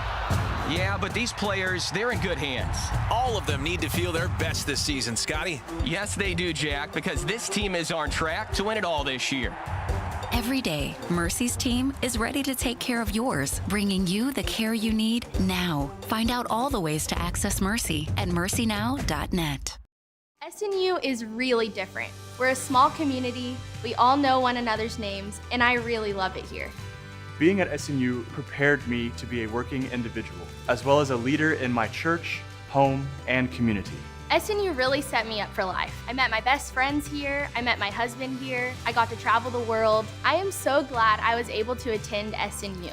SNU has made me into the man I am today. My name is Haley, and I am a proud graduate of Southern Nazarene University. Being a champion takes more than skill, more than endless drills, more than using your head. Being a champion takes the heart to give it your all, the agility to thrive from any angle, and the relentless drive to be the best. Welcome to Division II, where the pursuit is yours to create, and the question isn't, can you do it? It's, will you?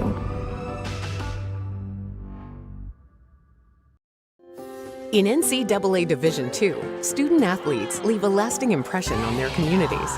That's because Division II student athletes want to make a difference and truly be part of their surrounding communities. Through community engagement, thousands of student athletes from various backgrounds interact with community members who view them as role models. This interaction leaves a positive and perhaps even life-changing impression on all those involved.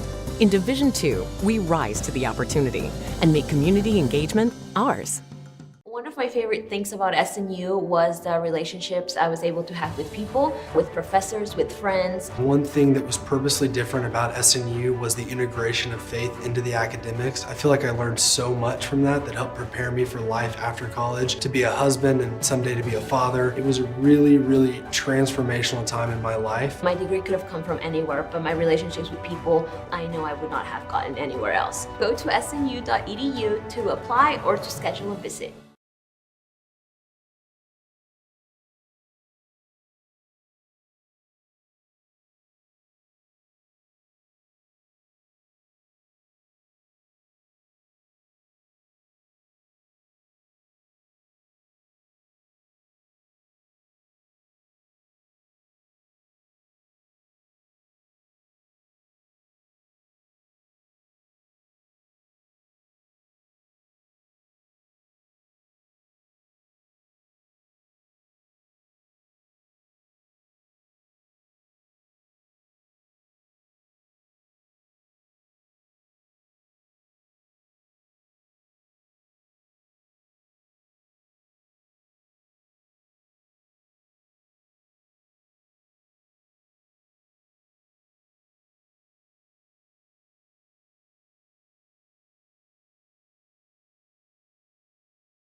This is the Week 6 GAC Rewind. I'm Isaac Bourne. Oklahoma Baptist beat UAM 17-14 thanks to a go-ahead touchdown run from Chad Masco with 5:23 left in the game. The Bison quarterback completed 11 of 25 passes for 134 yards and 2 total touchdowns. Wide receiver Nick Harris caught 3 passes for 81 yards and a touchdown, and linebacker Brady Huff had 6 tackles, including 2.5 tackles for loss, a sack, a forced fumble, and a fumble recovery. For the Boll Weevils, quarterback Tavion Falk had 310 yards of total offense with 2 total touchdowns. Oklahoma Baptist got this interception from Richard Smith to help its cause. Here's Todd Miller on the Bison Sports Network. Here comes the pressure for OBU. Falk, a slant over the middle. The ball is caught. Yes. It's up in the air, and it's intercepted by OBU. It's picked off. Richard Smith has it, and Oklahoma Baptist is going to beat Arkansas Monticello. Southern Arkansas snuck by Southwestern Oklahoma State 14-12 when the Mule Riders stopped a Bulldog 2-point conversion with 4 seconds remaining. The Mule Riders took a 14-6 lead on a 93-yard kickoff return for a touchdown from Cooper Sanders early in the third quarter. SAU running back Arquez Gomez had 81 all-purpose yards and a receiving touchdown. Meanwhile, Southwestern quarterback MJ Rivers was 20 of 30 for 220 yards and a touchdown. Here's the big kickoff return from Sanders as called by Dan Gregory on the Mule Rider Sports Network. Far side, hauled in about the 8-yard line. Coming up the middle of the field, Cooper Sanders makes a cut. Now he weaves through traffic. He's gone to the 40, the 30, 20, 10, 5. Touchdown, Southern Arkansas. Cooper Sanders on the return all the way for 6. East Central picked up a big win over Arkansas Tech, 37-21, behind a 370-yard, 2-touchdown passing performance from Sergio Kennedy. The Tiger quarterback also caught a touchdown pass as well. ECU quarterback Cade Searcy rushed for 89 yards and a touchdown on 17 carries, while also recording a 9-yard touchdown pass. For the Wonder Boys, running back Bryson Rowland rushed for 88 yards on 15 carries. Here's one of Kennedy's scoring strikes, this one to Caden Jones, as called by Mike Manos on 105.5 The X Factor. Back to throw, going long, down the middle, receiver open at the 20, 15, 10, 5, touchdown, Tigers! 61-yard strike down the middle of the field, and the Tigers made that one look easy. You find dancing into the end zone for the Tigers, Caden Jones. Ouachita got a road win at Southern Nazarene, defeating the Crimson Storm 28-7. Freshman quarterback Trey Nichols had 213 yards passing and 102 rushing yards, including a 43-yard touchdown run, while wide receiver Carter McElhaney had 152 all-purpose yards and a rushing touchdown. For the Crimson Storm, quarterback Bryson Evans finished with 150 yards of total offense and a passing touchdown. Here's McElhaney touchdown on 4th down that put the game away in the 4th quarter, as called by Rex Nelson on the Ouachita Football Network. This is surprising, but I like the audacity. All right, here we go. 4th down. Ball at the 18-yard line. On 4th down, a little razzle-dazzle. Carter McElhaney hits the corner to the 10, 5, 4, 3, 2, 1. Where's the signal? Touchdown! There it is. No flags down. Oh, the audacity, as you said, and a touchdown, Ouachita. Henderson State started quickly and put the game away quickly, shutting down Northwestern 59-0. Ready quarterback Andrew Edwards had 203 passing yards with 3 total touchdowns, while quarterback Austin Ledbetter threw for 111 yards and 2 touchdowns. Ranger quarterback Jax Bernard completed 12 for 23 of his passes for 104 yards. Henderson State's defense got in on the action too, with this 51-yard pick six from Leo Morris, as called by Dylan Connolly on the Ready Sports Network. And he's trying to keep them at bay. They need to get to the 49 to get the first down, as Bernard's going to take the snap. It's intercepted. It's intercepted by number 5, Leo Morris. He's going to take it the distance. Touchdown, Henderson State. Harding defeated Southeastern 35-7 behind 180 yards and 2 rushing touchdowns from running back Braden Jay. Defensively, Bison's linebacker Clark Griffin had 15 tackles, 2.5 tackles for loss, and a forced fumble in the outing, forcing the Savage Storm to their lowest scoring total of the season. Savage Storm wide receiver Kobe Jennings led offensively with 84 yards receiving on 3 receptions. Harding's Christian Franklin gave the Bisons a 3-score lead early in the third quarter on this 76-yard run, as called by Billy Morgan on the Harding Sports Network. Toss right side. Here's Franklin. Franklin across the 35. Broke a tackle. 40, 45. Midfield. Down the sideline. 40, 30, 25, 20. Christian Franklin. Touchdown. Harding on the first play of the second half. And he goes 76 yards for the touchdown. And the senior from High Point, North Carolina, with a touchdown. And the Bisons lead it 27-7 with 14:38 left here in the third. Coming up this week in the Great American Conference, Southwestern Oklahoma State travels to Southern Nazarene on Thursday night to take on the Crimson Storm at 6 p.m. Then on Saturday, first at 12:30, UAM hosts Ouachita. Then at 1 p.m., Harding travels to Henderson State. Then at 2 p.m., Northwestern travels to Southeastern Oklahoma State, and Arkansas Tech travels to Southern Arkansas. Then the day finishes off with Oklahoma Baptist at East Central in Ada. This is Isaac Bourne, and this has been the Great American Conference Rewind. Welcome back to Bethany as we get set for the second half of action between Southern Nazarene and Southwestern Oklahoma State. Luke McConnell and Landry Franks back with you in the booth for this Thursday night special. Welcome to all of you tuning in across the countries. This is the only D2 game in the nation here this evening. True football sickos tune in. That's right. For whatever game is on. And we know that you're out there, folks. We know that you're out there. So tell your friends. That's right. Looking over the first half stats, 13 first downs for Southwestern, 9 for SNU. The Bulldogs, 28 carries, 189 yards, and 6.8 yards per carry. SNU, 24 carries, 95 yards, 4 yards per carry. But Landry, SNU has rushed for 157 yards tonight. Those negative plays have cost SNU 62 yards here this evening with the bad snap, 2 sacks, just a couple negative plays. And just off the top of my head, would need to go back through the play-by-play, but off the top of my head, the only negative rushing play that SNU has had was the one that Bryson Evans got stoned right in the middle of the formation after a 1-yard loss. Everything else has been positive for SNU on the ground.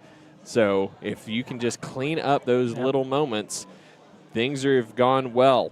Yeah, mental errors are going to kill you in a game, and that first half is evidence to it. Without mental errors, we're probably looking at a pretty tight game here, Luke. We're probably looking at a 3-point or a 7-point game, and instead we've got SNU with no points on the board with a few mental errors that have really set them back. MJ Rivers, 3 for 5, an interception, 46 yards, 2 touchdowns, all of that to Elijah Reed. Bryson Evans, 4 of 8, 40 yards, 2 receptions, 19 yards for Donald May, 1 for Cody Conway and 1 for Braxton Bird. Caden Barron, 9 carries, 103 yards on the ground tonight. He has been fantastic so far for the Crimson Storm as they feed their sophomore running back. SNU controlled the time possession in the first half, 16 minutes and 50 seconds. Just 1 of 6 on third downs, though. Some of that because of the down and distance on some of those third downs. Obviously, if you got a 3rd and 43, that is not an ideal situation as it was in that second quarter at some point. Carter Brock, Carson Keene leading the way. 7 tackles apiece for those two, doing a nice job defensively. SNU did button things up a little bit in that second quarter as Southwestern only able to muster 19 yards on 7 plays over their last 2 possessions after rolling through those first 4 possessions to the tune of 2 touchdowns and a field goal. And they were moving the ball well on their first possession before MJ Rivers threw that interception. SNU has also moved the ball fairly well. Again, those negative plays. Each drive has been at least 5 plays, 46 yards, 55, and 24 on their 3 good ones, 5 yards and officially negative 5 yards on those 2 that went south because of negative plays. But as we get set for the second half, SNU gets the ball to start. You would love to see more than a goose egg on the board right now for the Crimson Storm. But getting the offense back on the field, knowing that they have done good things this evening so far, an opportunity here for SNU to wipe out that 0 and really put some pressure on the Bulldogs here. Yeah, certainly more than an opportunity. You have a real chance in this game. I mean, this is far from over. You've just had some some coaching up, some correction at halftime, and your defense has been able to get you stops at times, and you've just got to do what you can as an offense to get points on the board, to be consistent, eliminate mental errors, Luke. And we're looking at a brand new ball game, especially if they can go down and score on this first drive. UC on to kick this one away. Karomo Collins standing on the goal line. This one will not be returned. So SNU will start at their own 25-yard line. And a flag comes in, thrown by the umpire. Let's see. Man, that was really delayed. I think it's going to be on the Storm. Yeah, a little bit of fisticuffs both ways there. So we'll see who this is going to be assessed against. And it could be setting SNU back to start their possession at a very disadvantageous position here.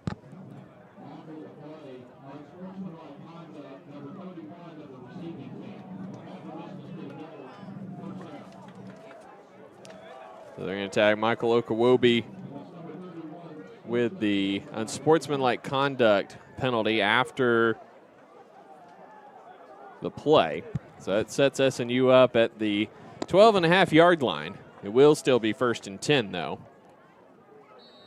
Just not great field position here for the Crimson Storm. Yeah, that's a mental error there, Luke. Evans takes a snap, gives it to Donald May, gets outside on the left side. He's got space, hits the sideline, flag comes in. He's on the move down the sideline, finally taken out of bounds inside the Bulldog 35-yard line. But a flag came in. I think we might get a hold here. It was thrown by the line judge, but looked like some pretty decent blocking on the outside. I know, I didn't see it. You know, we're going to get a look at it here on the replay, but, man, it looked like that was clean. You know, must have been a jersey tug at the end. We're going to see it on this near side over here. Here it is. I didn't see anything. I don't know where that hold is coming from. I think that's just a missed call, Luke. Man.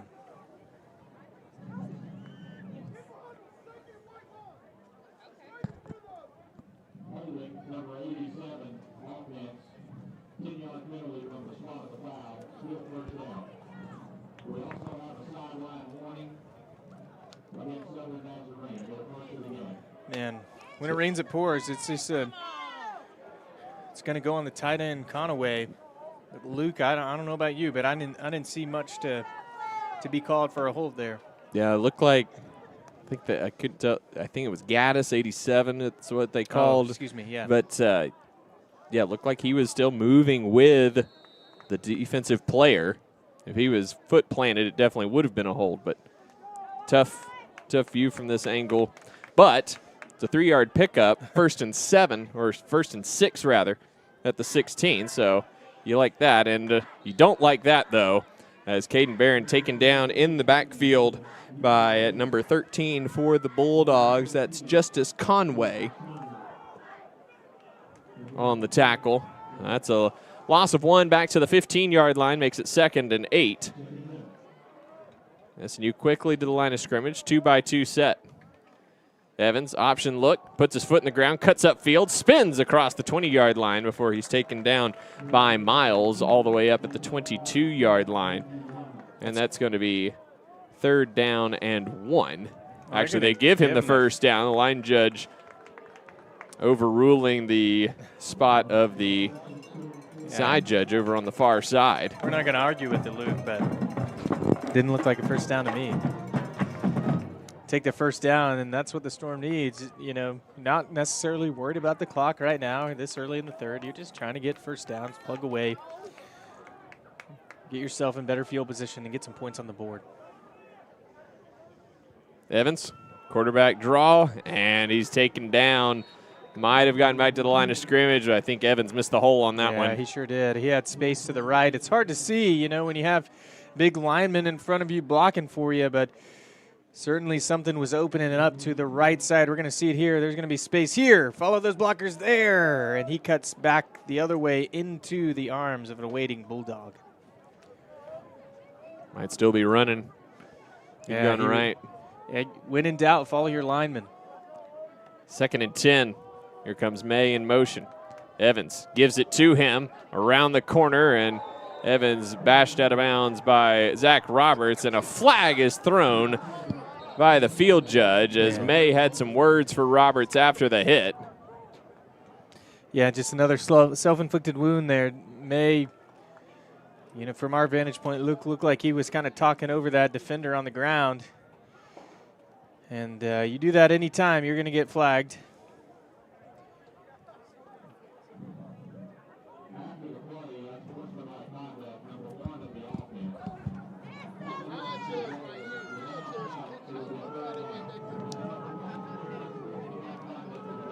So the flag puts that back down to the 13-yard line on half of the distance to the goal. And the worst part of it is the down count since it was after the play. Yeah. And so now it is 3rd down and 19 from the 13-yard line. The work you've done on this drive has been completely reversed from the penalty. Barron motions into the backfield to the left of Evans.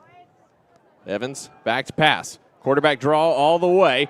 And he scampers to the outside, and he's got the first down as he steps out of bounds at the 32-yard line on 3rd and 19. Bryson Evans, with the quarterback draw, gets the first down. Yeah, just great effort. Bryson's looking where the first down marker is, and he puts his head down and gets it. Great block by Cotton Tanner there. Evans under pressure, fires it, throws it to the sideline. Falls incomplete. We'll see if there's going to be a grounding call. There's no wide receiver in the area on this side. We'll see if he got out of the tackle box or not. It looks like he did. He motions, or that first initial move was a boot left. And I think that's when he broke the tackle box and he came back into the tackle box. Yeah. Fortunate there for S&U. But a good throwaway there for Bryson, not forcing anything. 2nd and 10. Evans gives to Barron, running hard into the middle of the defense. Gains 4 up to the 36-yard line before he's taken down on the play by Uzen Brown.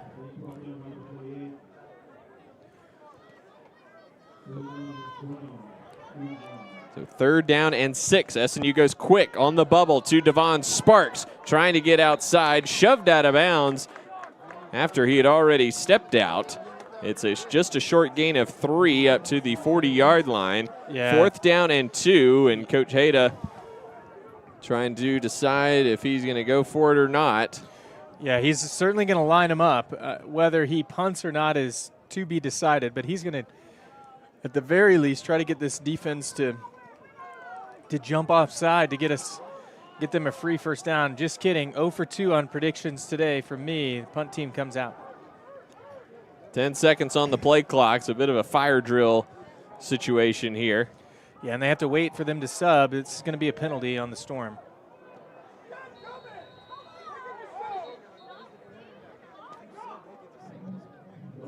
So S&U will take the delay of game here and back up 5 yards. Yeah, and the fans are frustrated with the delay game, Luke. I don't mind the delay game there. You don't want to burn a timeout. You also are just going to see what personnel SWASU puts on the defense, and you're considering if you have a play that's going to get you the first down. 5 yards on a punt play is not the end of the world. No, not if you were punting anyway. Right. And Bruin sends this one away. This one gets knocked down by the wind. It lands at the 38, and it gets an S&U roll. Yeah, I think it did hit a S&U player. It's going to be down, I think, probably at the SWASU 35 or 36. Now, so we'll see where the official spot's going to be. I think the S&U coaching staff is thinking it hit a Bulldog player, or at least Coach West is wondering why they moved the ball so far up. Yeah, it was a little easier for us to see from a bird's eye view here, Luke. It does look like it hits an S&U player and then rolls forward. Hayda's asking the same questions. I think the crowd is.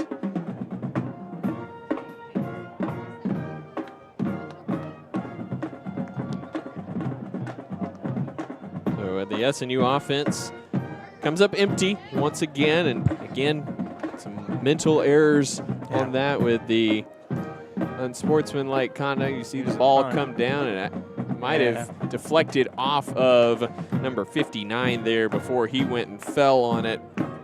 It did hit the ground. That was Jace Evans, linebacker from Rose Hill, Kansas, who ultimately fell on the football. Looked like it just bounced off his chest there after it hit the ground initially. Yeah, I think you're right. But an opportunity here. SNU's defense has been good the last 2 possessions.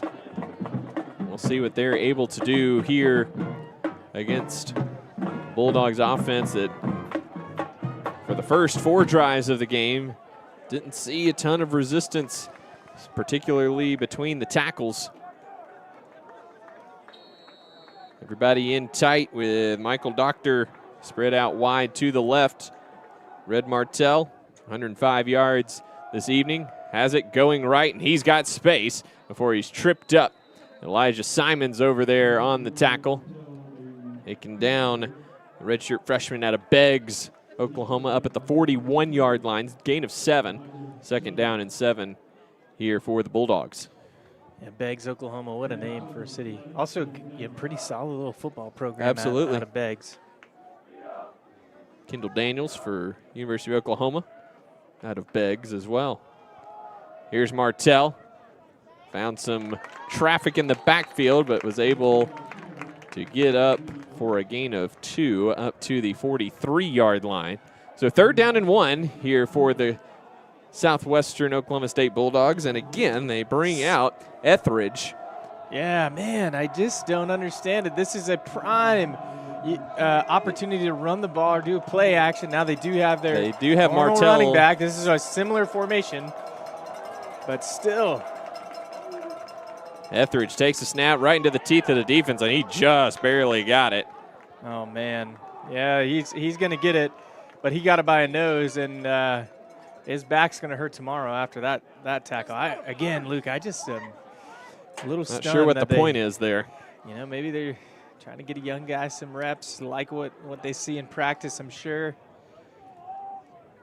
But having such success with your zone and your RPOs, you just think you'd keep that up. And 2 tight ends back in for the Bulldogs.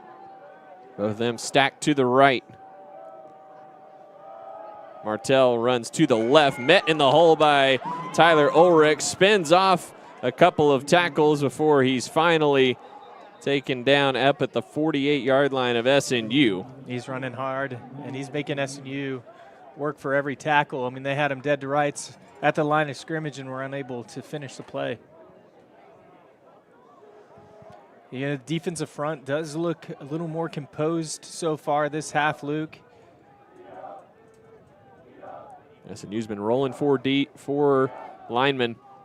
Here's Rivers. Play action over the middle, off the hands of Purifoy, the tight end who was running free down the hash. That was 6. Yeah, and Emmanuel Obina was about 6 inches away from 6 points of his own. I mean, he reads that perfectly. You'll see Obina, number 7. He's going to come into your screen right here. He's going to jump to get this. You know, he's got to be getting depth on a pass play. That's hard. That's why they've had success. So they're keeping those linebackers at 5 yards deep. So they're getting the space in the run game and the space they want in the pass game too. 3rd down and 3. Rivers gives to Martell up the middle. He's got the 1st down. Down to the 43-yard line.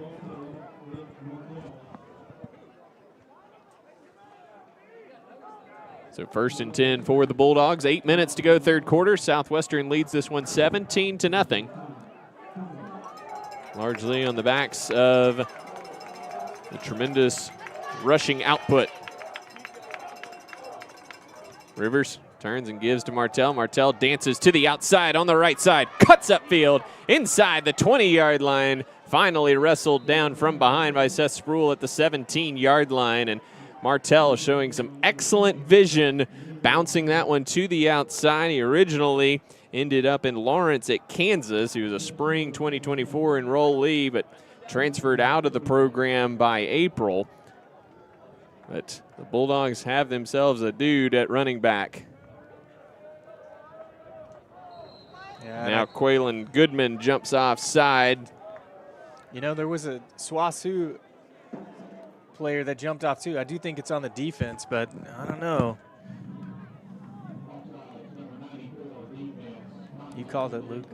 He's been trying to time that up. Gotten close a couple times, but a little bit too eager on that one. The freshman out of Dell City High School. Yeah, been a tremendous player for the Storm this year. A great find as a true freshman, like we've talked about. You get good players from just winning programs. It's a good thing. That's right. 1st and 5. Gives to Roberson up the middle, and he's keeps his feet churning, and he's going to have another first down at the 8-yard line. It might be 2nd and 1. Just short of the line to gain. So 2nd and about a half yard inside the 8-yard line.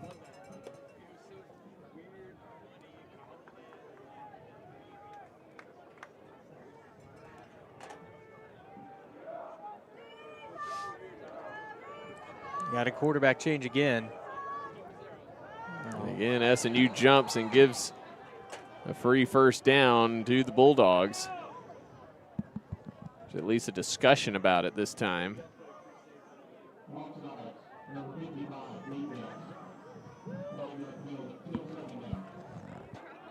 You know, it's Darnell Akome, another true freshman defensive tackle. Yeah, I think they've instructed them at halftime they need to fire off the ball quick.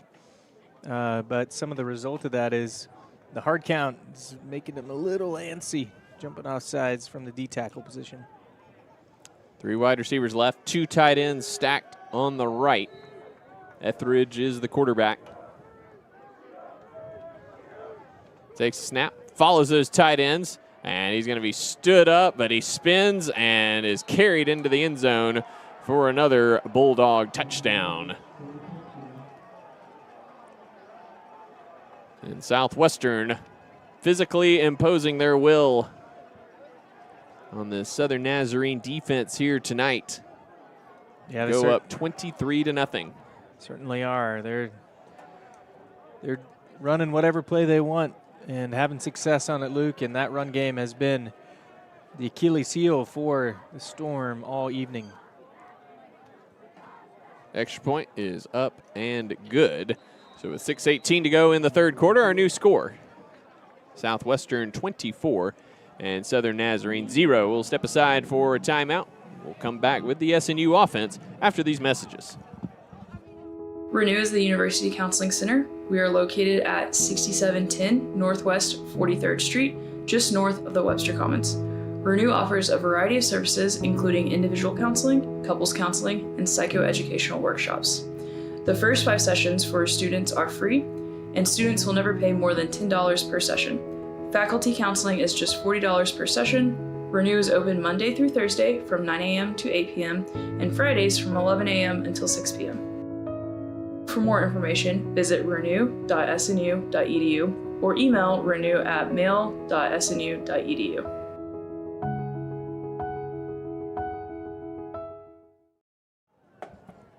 (24-0) Southwestern Oklahoma State leading Southern Nazarene. The Bulldogs have piled up 250 yards on the ground, averaging 7.5 yards per carry. That touchdown from Braxton Etheridge, the first on the ground for the Bulldogs tonight. Let's see what the SNU offense is able to counter with. They've been able to move the ball tonight, 184 yards on offense so far for SNU. And as far as yards gained this evening, Crimson Storm pushing 200 yards on the ground, but they've lost 60-some-odd yards because of a bad snap, a couple sacks, negative rush plays. The negative plays have been immense for the SNU offense tonight. They sure have. Something needs to light a spark. Maybe it'll be Karomo Collins here who's going to have a chance from the 1. Picks his way on the right side, is taken down by Hudson Haas up at the 22-yard line. That's where the Crimson Storm offense will put it in play, 1st and 10. Landry, you love what you've seen on the positive side of things. Caden Barron, 10 carries, 106 yards tonight. Needs touches there. Bryson Evans has run the ball pretty effectively He's been good. when he's had time and has held on to the ball.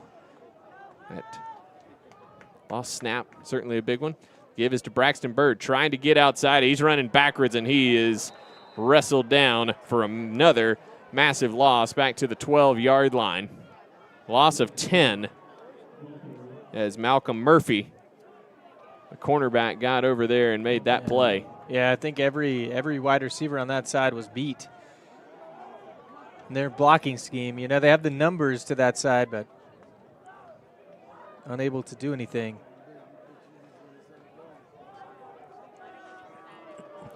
So 2nd and 20 for the Crimson Storm. Empty set here. Evans rolls to the left, back to pass. Has time, fires it across the middle, and that is incomplete. He was looking for Van Taylor. And that one bounced in. That brings up 3rd down and 20.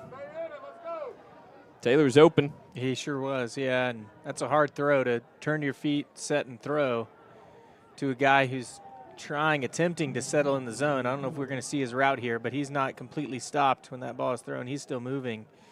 It's a little behind him, a little short, and it one hops into his arms.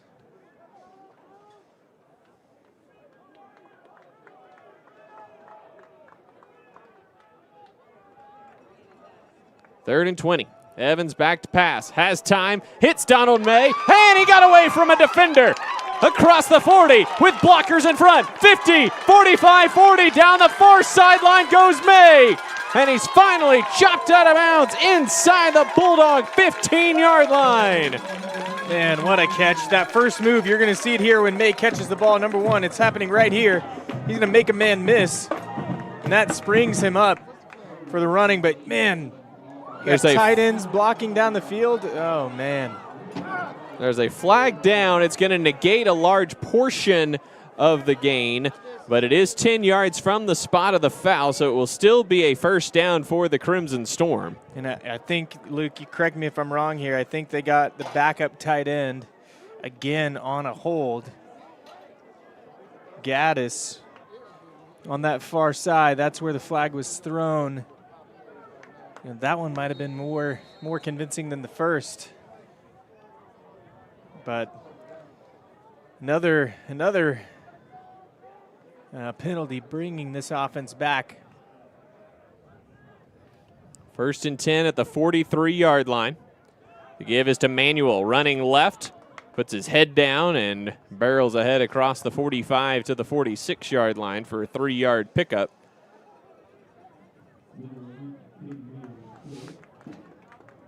And it's frustrating, Luke. You know, they've had opportunities all game, just haven't been able, for whatever reason, for lots of reasons, been able to capitalize. Sparks the man in motion. The give is to Manuel up the middle. Makes a man miss. Makes another man miss. He's belted down from behind by Cadence Hall, and not before he gets down to the Bulldog 44-yard line. 4:20 and counting here in the 3rd quarter. The Crimson Storm on the move once again, but have to capitalize here. Yeah, this is do or die time here. They've got to score every time they have the ball from here on out. Bubble out to Devon Sparks. Caught it in traffic, held onto it through a big hit, spun off of that, and got down to the 37-yard line. Good pickup of 7 there to Sparks. Yeah, and they're playing with confidence and some momentum. We've seen this, Luke. We've seen these drives where there's success. No mental errors right here. Got to be extra disciplined. Got to be locked in. 2nd and 3. Evans, option to the left. Late pitch to Manuel. Fumbled it. It's on the ground and covered up by Sparks.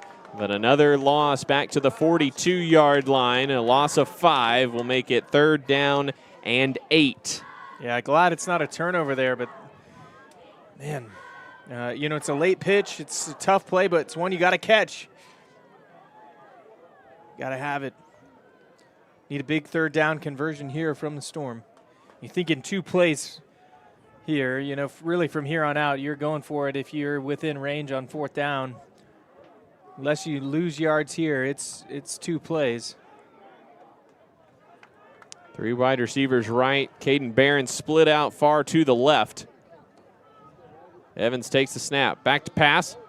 Couple pumps. Now he's in trouble. Flag comes in. Evans puts his head down, diving forward across the 40. We're going to get a hold on the Crimson Storm. Yeah, and the question is, does SWOSU make them attempt a 4th and 5 here? I think their head coach is saying send them back. I think that's what I would do too. Make them earn the yards. It's going to be a hold, and they're going to go backwards here.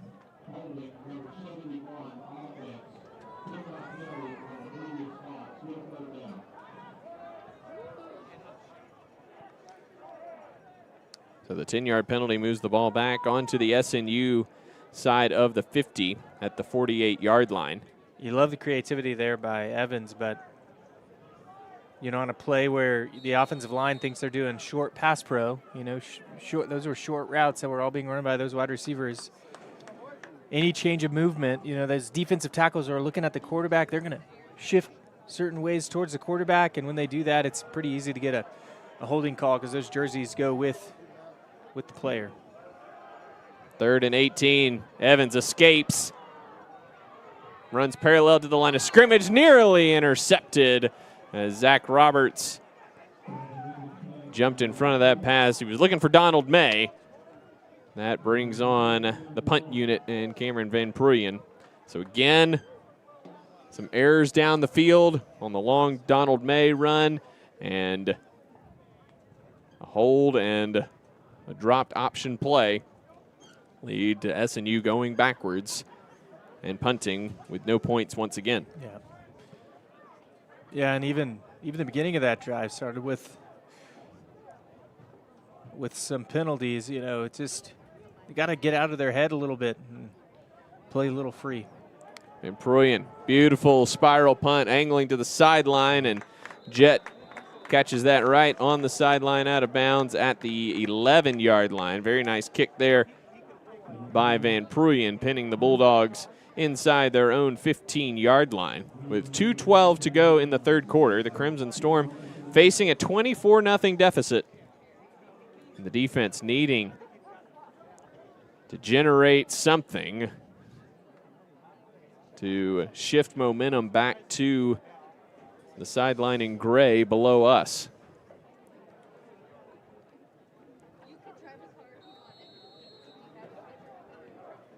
Roberson is the back. Everybody in tight. Takes the handoff. Bounces off a tackle. Stays on his feet. And what should have been a loss ends up being a 5-yard gain out to the 16-yard line. Yeah, having success, unable to finish plays. Unfortunately for the Storm, it's been a bit of the story of the night. We do have an injured Storm player down. I can't see what number it is. It's Jeremy Alcorn, number 90, the senior out of Port Arthur, Texas. The training staff attends to him.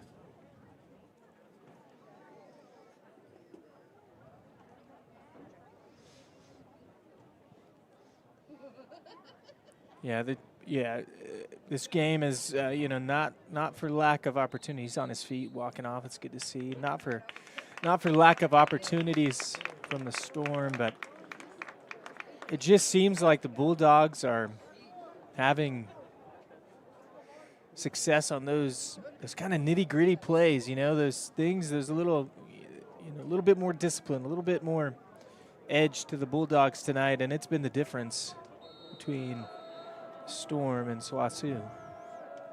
2nd and 5, clock moving, 1:45 to go, 3rd quarter. Rivers back to pass, checks it down to Elijah Reed, and he is tripped up by Elijah Simons. Yeah, good tackle. And enough for the first down up to the 22-yard line. Bit of a rough spot there, honestly, for the Bulldogs. It's a really, really hard tackle by Simons. I know he got the first down there, but you're coming downhill trying to hit a wide receiver who's running kind of an arrow route. The only place you can really tackle them if you're behind them is their feet, and he gets just enough. Stops a big gain. Snap, give to Robertson up the middle. Gains 3 up to the 25-yard line. 1 minute to go, third quarter. Bulldogs in complete control here. They have rushed for 258 yards tonight, averaging over 7 yards a carry. Rivers takes a snap, gives to Robertson, hesitates, following those 2 tight ends. He's only going to get 2 this time, up to the 27. So that's going to bring up 3rd down and 5, and somebody lost their helmet, I believe. It was Robertson. So he comes off. Martell back on. So the Bulldogs will have to run one play here before the end of the quarter, with the play clock resetting to 25 instead of 40 because of the helmet loss. 3rd and 5 for Southwestern. SNU desperately needs a stop here.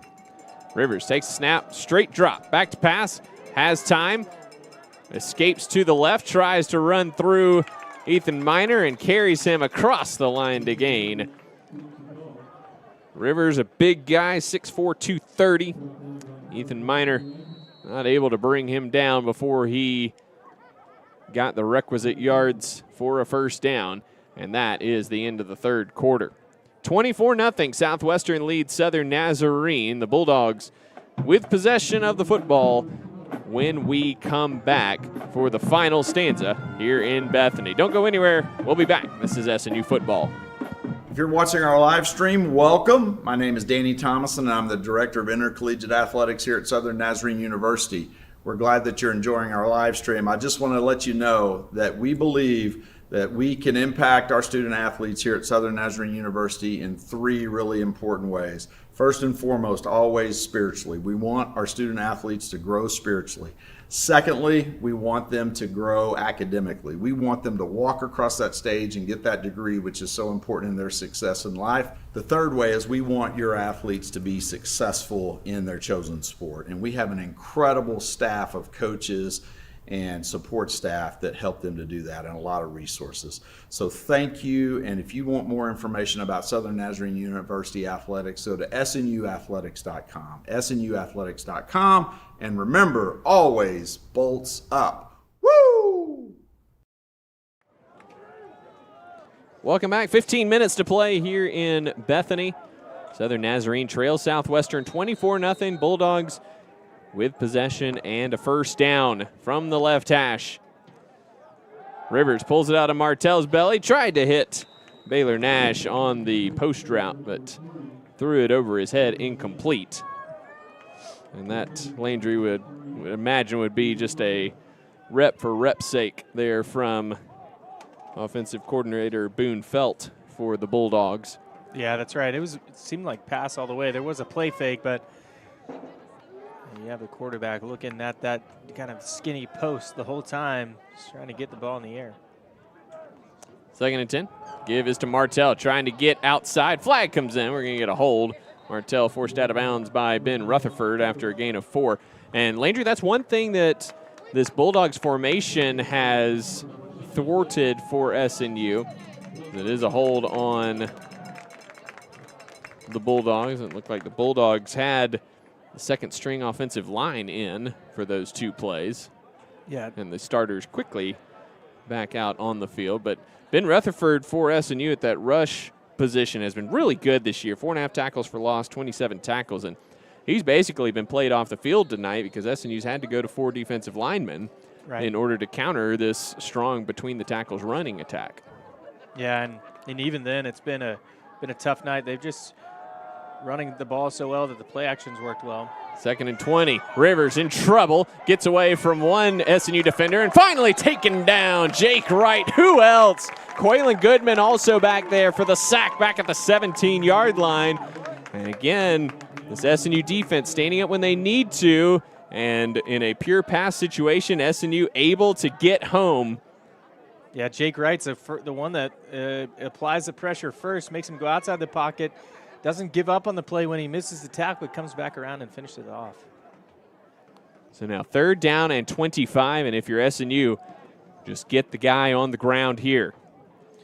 That's right, yeah, just be patient. They might try to throw here. They've had some success, but give is to Martell. Hesitates. He's met in the backfield. Mason Innan got him for another loss back to the 13-yard line, and a strong stand by the SNU defense after giving up a couple first downs. The holding penalty certainly aided and abetted that, but the Crimson Storm still come up with a sack and a negative rush to force the punt. Yeah, and just positive plays for the Storm. You've been looking for some kind of spark all game, and probably a little too late here in the game, but just a great demonstration of playing through the whistle, finishing the play. Miller Feely on for his second punt, and that is nearly blocked. Flag comes in, and a flag on the other end as well as Williams got hit. So let's see what we're going to have here. Yeah, I think we're going to get running into the kicker. Even that seems a bit strong, Luke. But yeah, I didn't see the second one. I was looking at the punter. I think it's kick catch interference on the other side. Here's the punt. We're going to see an SNU defender right here. It's Aldrich Strohmile. The referee said that there was a touch. Oh, on it. So he was given the deflection signal, which would wipe out.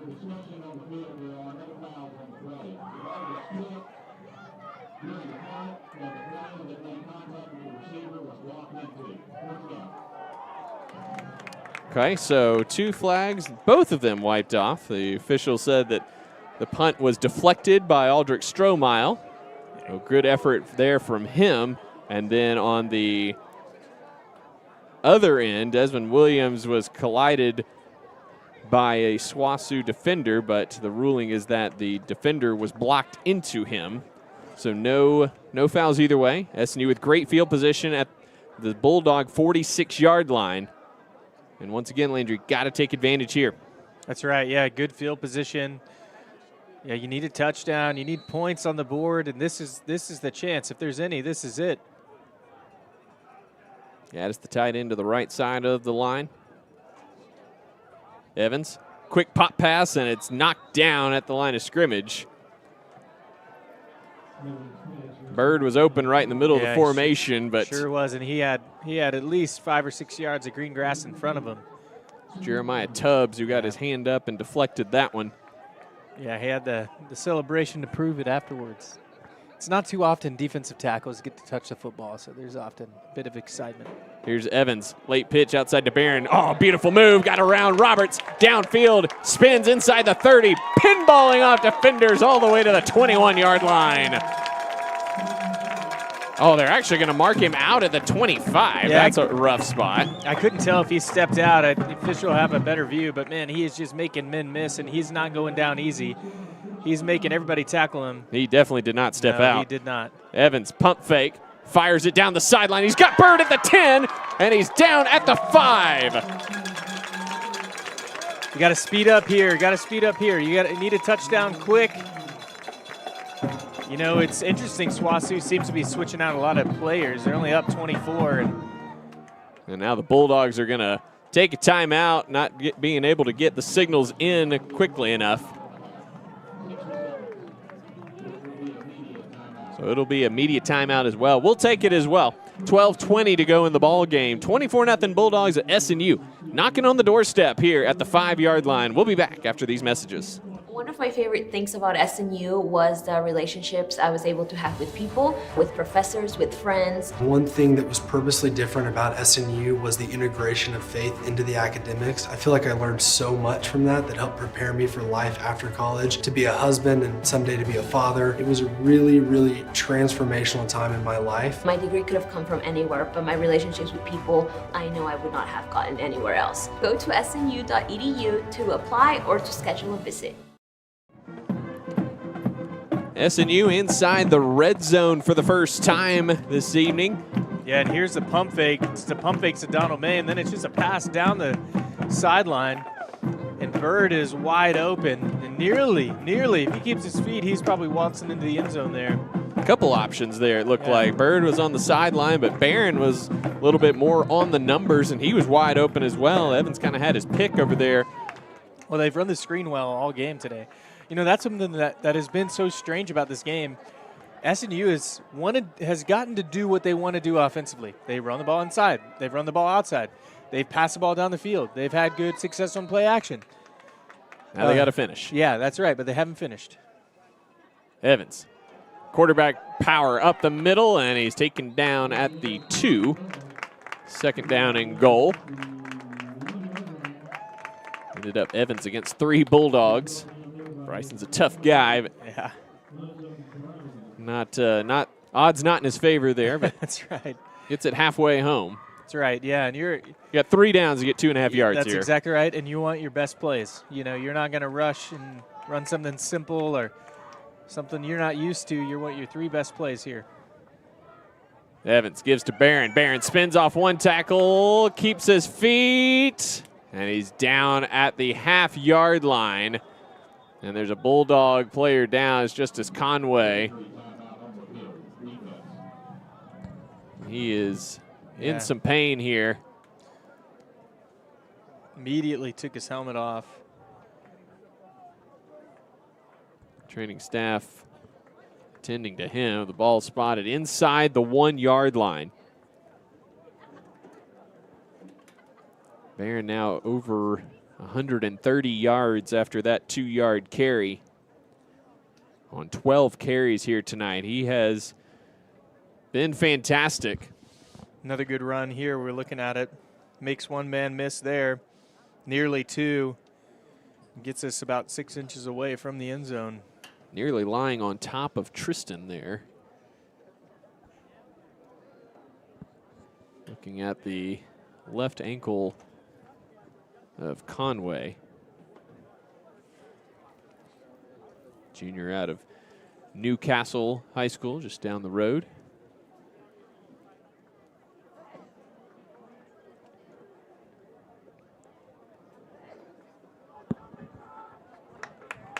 He's able to be helped to his feet, but putting no weight on that left ankle. He'll be carried to the sideline by the training staff. Yeah. So 3rd down and goal here for the Crimson Storm, and no power package here for SNU. Keeping Evans and Barron out there. Yeah, if it's worked, you know, if it's working, just keep running it. Looks like we're going to get a old tush push here, Luke. Evans under center. Evans takes a snap, gives to Barron. Barron tried to hurdle in. I don't think he got in. He did not. He tried to jump, jumped into the back of the O-line, and then when he tried to spin off, Bulldogs were waiting. Here it is. He's jumping right now, and when he leaves it, when you leave your feet, you lose your momentum. I think he had space to the right side. Just needs to follow that pile forward.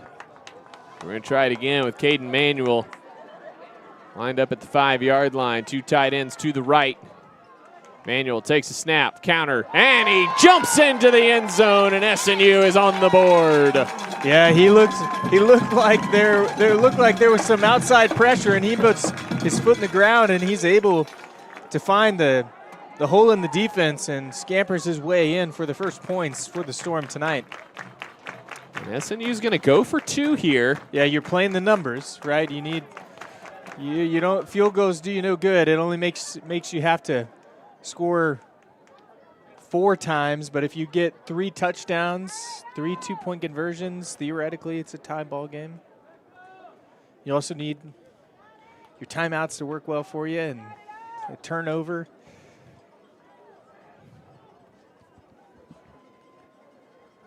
Evans takes a snap, rolling, trying to extend the play, fires it, and it's thrown out of bounds as Roberts came up with it, but he was standing out of bounds. So the pathway's 4 scores to get back into this game. Different scores than Abraham Lincoln. Yep, not 80. Yeah, that's right. Just 18 at this point. You know, 10:52 to go. Our new score 24-6. Good drive there by the Crimson Storm. Yep. Can the defense rustle up another strong performance? Yeah, they're going to need the defense to step up here and make a play. And, yeah, 3 and out would be great, but what would be even better is forcing a turnover. I mean, that's a real delicate balance. You're going to be telling your guys, hey, try to rip the ball out of their arms. Also, don't miss your tackle. Those are 2 hard things to do.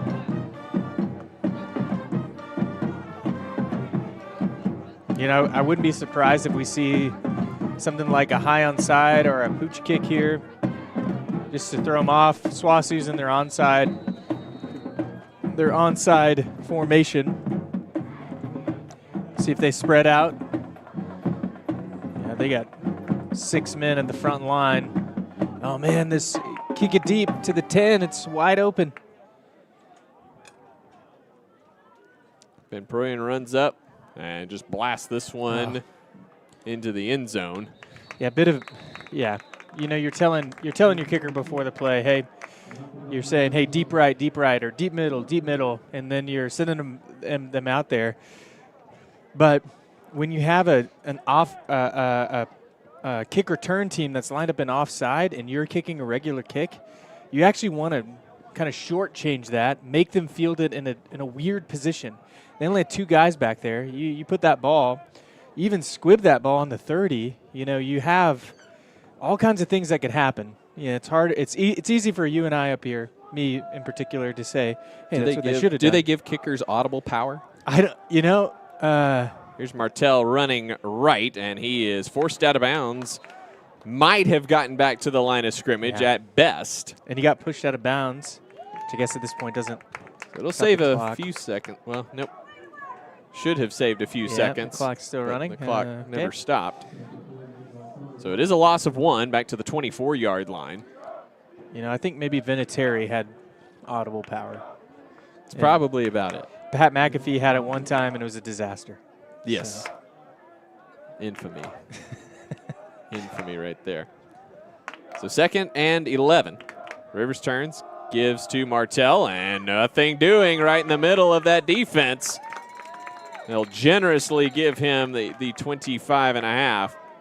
Brings up 3rd down and a long an injured 9. Oh, Martell's helmet came off, which is going to stop the clock temporarily. You know, Luke, I can't tell. I do think we have some, maybe not, have some new linemen out there for the Bulldogs. Certainly did last drive. So Roberson comes on, and the Bulldogs come out 3 wide receivers to the left, 1 to the right. So passing situation here on 3rd and 9. Clock is moving again, 9:45 to go. Rivers back to pass. Has time. Now will fire it toward Robertson. It was behind him and incomplete. And it stops the clock with 9:34 to go. A quick 3 and out for the SNU defense. Yeah, a quick 3 and out. This is not even a minute-long drive. I mean, this is what you needed for this Storm offense. Now you're going to have to get the ball back and score quickly. Put the pressure back on the Bulldogs, who seem to be floundering offensively.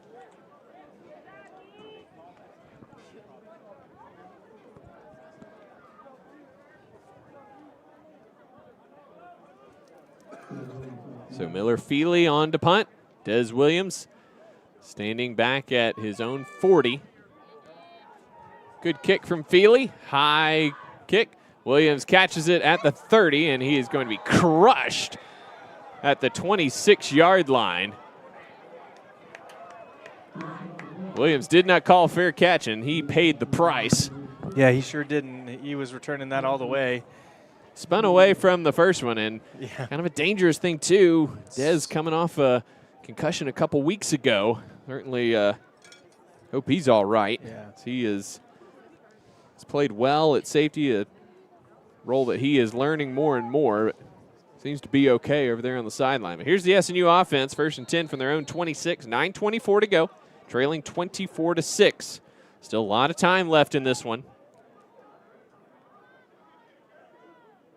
Evans fakes the give, pressure off the edge, and Murphy got there.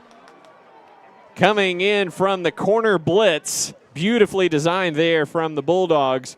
And a loss back to the 16-yard line of 10 yards. Yeah, well-timed blitz there. Coming off the edge, real nice and tight. Nobody chipped him, no hands on him. He comes in free and is able to catch Bryson, who's going the other way. 2nd down and 20. Not the way you wanted to start the drive. 2-by-2 here. Evans, option look, gives to Barron. Cuts it up behind the block of Tate Upchurch. Ushered out of bounds. Up around the original line of scrimmage. They'll give him the 23-yard line. So a gain of 7 brings up 3rd down and 13. 8:40 and counting here in the ball game with SNU trailing 24-6. SNU's rushed for over 250 yards without losses. They've lost over 70 yards on plays here this evening. Evans back to pass, in trouble, steps up under pressure and is sacked. Nowhere to go with the football. Yeah, and they brought, looks like seven players for the Bulldogs to the 6 blocking. You know, probably had someone open downfield, but not enough time to let it go. Did a good job avoiding the initial pressure off of his right. But he stepped up in to the pocket and right into the arms. I believe that was Hudson Haas, excuse me. So Van Pruyen will have to punt it back to the Bulldogs with 7:40 to go.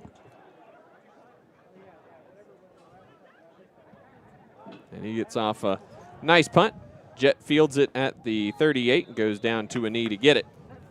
So that's where the Bulldogs will take over 1st and 10 with 7:32 to go, halfway through the 4th quarter. SNU has held the Bulldogs to 75 yards here in the 2nd half. They played much better. I mean, it's been in some ways this is kind of the story of the season, that the 2nd half they really seem to settle into the game. It's just a little too late.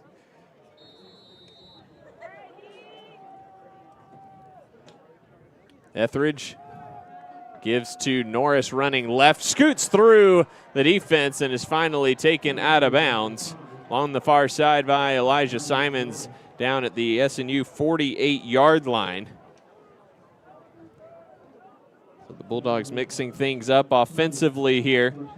Starting offensive line still in, but Braxton Etheridge back out there at quarterback. Some new wide receivers, it looks like, as well. Etheridge, bubble screen over to Norris. He's got space, and he's knocked down by Ethan Miner. Des Williams also in on the tackle, but he got down to the SNU 42-yard line. Gain of 6 on 1st down, brings up 2nd down and 4.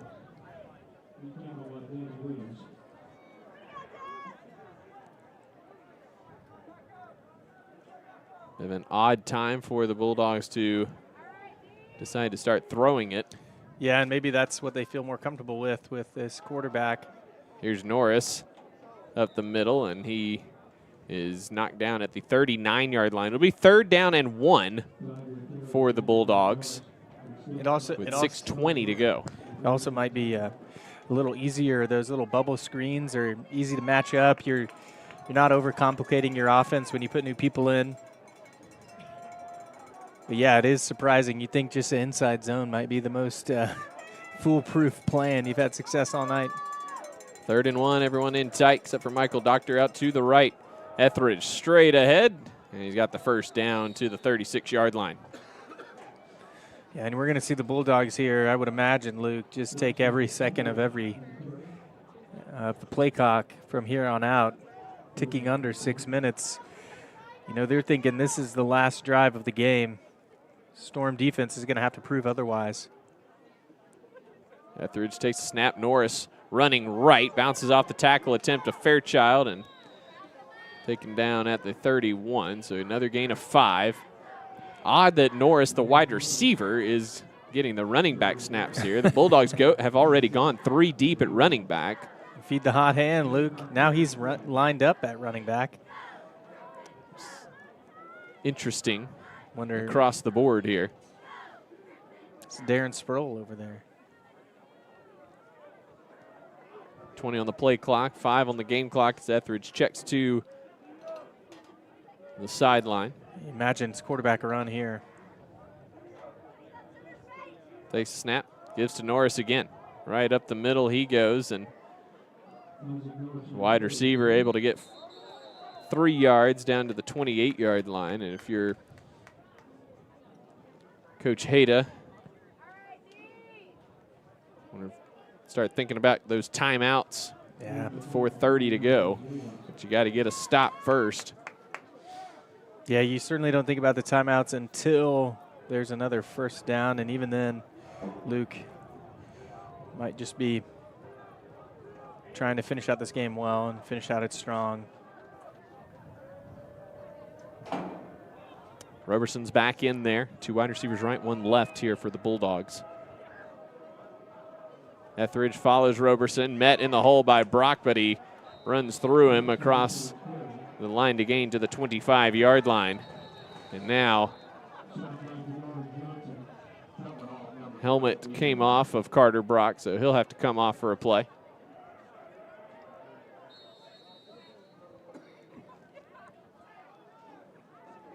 We're under 4 minutes to play. Bulldogs in no hurry with a 24-6 lead and knocking on the door of the red zone. Yeah, and within 3 plays, if there's no timeouts, they're going to get pretty close to that 2-minute timeout. Stretch play, Roberson getting outside, taken down from behind by Campos. There's going to be a hold here. It was a couple of them. I think we both saw them there, Luke. Just seemed like people couldn't get free of their blockers. There's a couple holds. It's going to bring that play back. Provide an opportunity for this defense to get off the field one more time before this game's over. Or just kidding. Yeah. What do we know? You missed the holding call. So illegal hands to the face. I'm not sure who they called it on. It sounded like he said 58. Yeah. But there is no 58 on the field for SNU, so not even sure. I'm not either. There's not even a 58 on the dress roster for tonight, so no idea who that was on. It gives the Bulldogs a first down at the 12. Etheridge up the middle. He's wrestled backwards. Brandon Hobbs in on the tackle there for SNU. It's down to the 10-yard line for a gain of 2.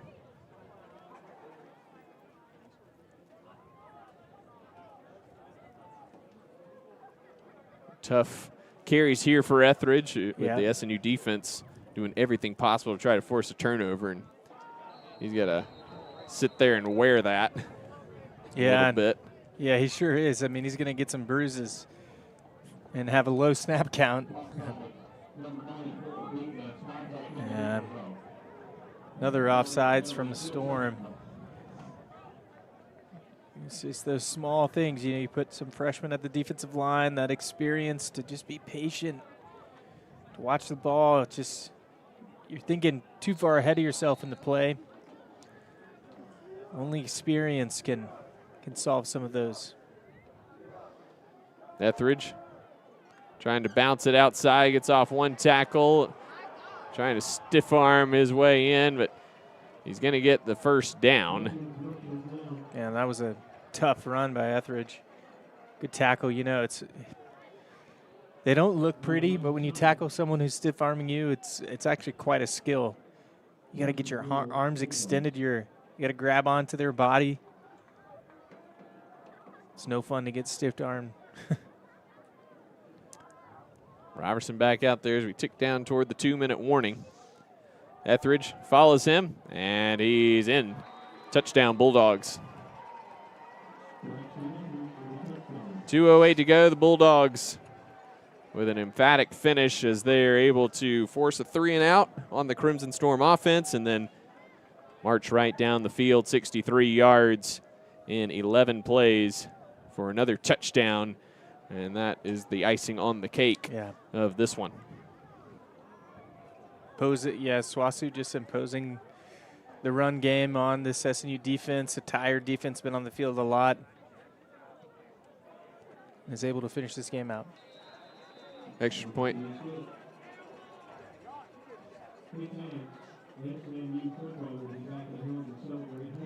Extra point up and good. So 31-6, our new score with 2:08 to play in the ball game.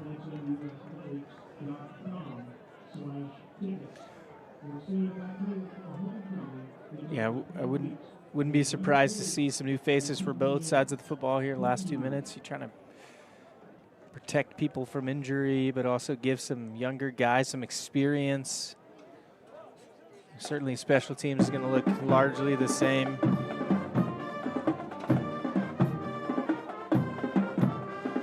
You know, as a coach, this is where oddly players can get kind of chippy into games, and you know, players play with a lot of pride, a lot of heart. And as a coach, you're trying to be mindful of those things,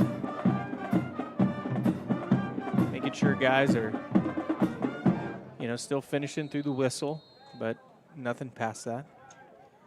You and all your guys playing next week.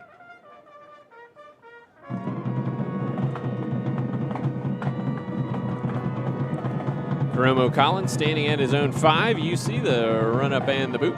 High end over end kick.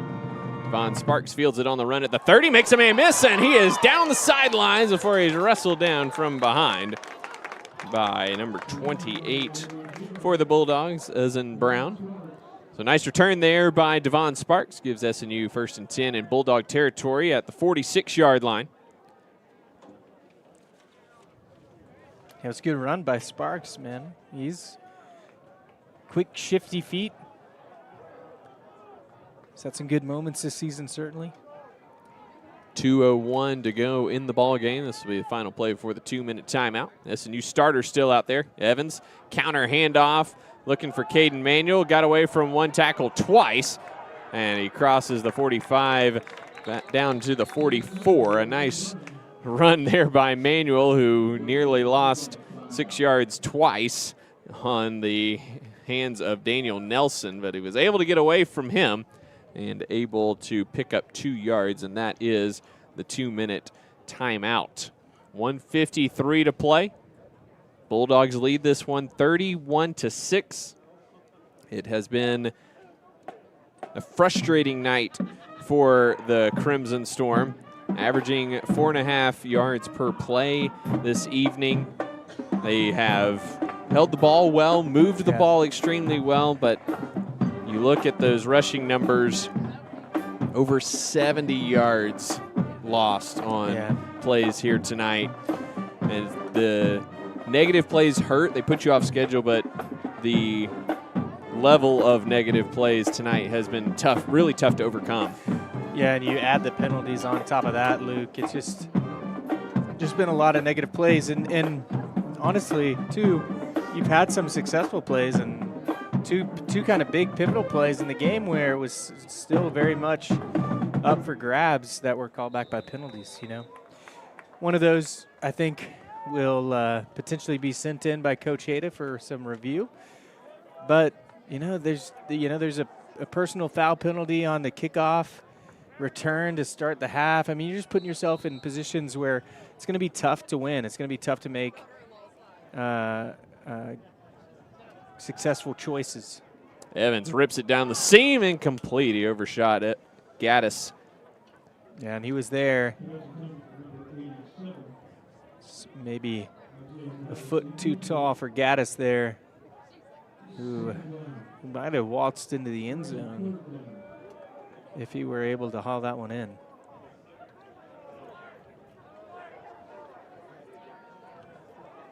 Third down and 8 from the Bulldog 44-yard line. Trips right. Evans looks that way, now escapes the pocket to the right. Fires it looking to the sideline. Too tall for Braxton Bird. Brings up 4th down, and SNU will obviously go for it here with 1:39 to play. Yeah, lots of pressure coming that time. I think Evans had some space to step into the pocket. It's kind of collapsing around him. He certainly feels comfortable on the run. Being right-handed, that right side is always going to be your safety zone, but I think he had some space to step up. Evans takes the snap, back to pass, fires it over the middle. He's got his man, Donald May, at the 30-yard line. That'll move the chains and stop the clock with 1:32 to go, up at the 31. Nice job by May getting open. A good throw there from Bryson. Yeah, it's just a little like dig route or sneak route, and it's one read, one throw. Gonna burn a timeout here.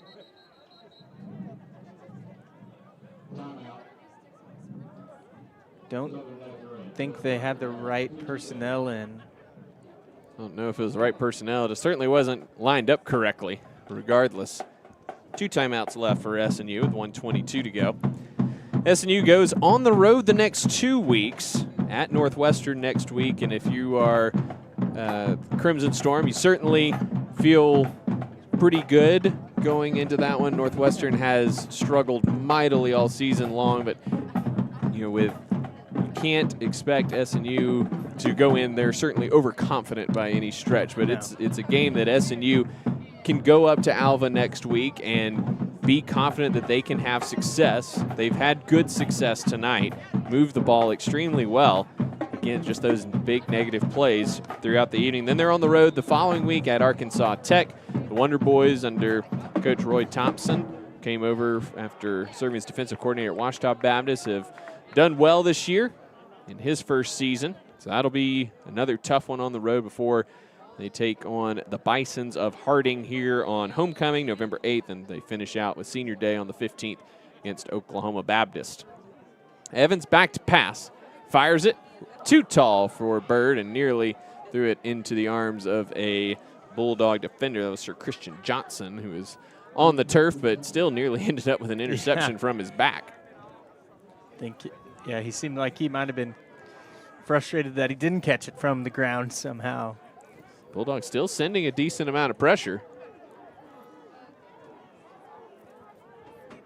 2-by-2 set here for the Crimson Storm. Blitz shown. Here they come. He dumps it out into the flat. Caden Barron. Barron gets around to the outside, tiptoes along the sideline. I think he got the first down and got out of bounds. Nope, they're going to mark him just short. Third and a half yard upcoming at the 22-yard line. Yeah, wise decision by Barron, preserving some of that clock, getting out of bounds. I thought he had the first down, but I also wear glasses, so. It's a long way over there. That's right.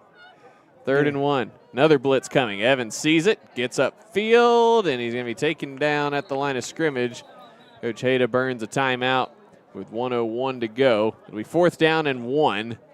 I'd have lost a half yard here.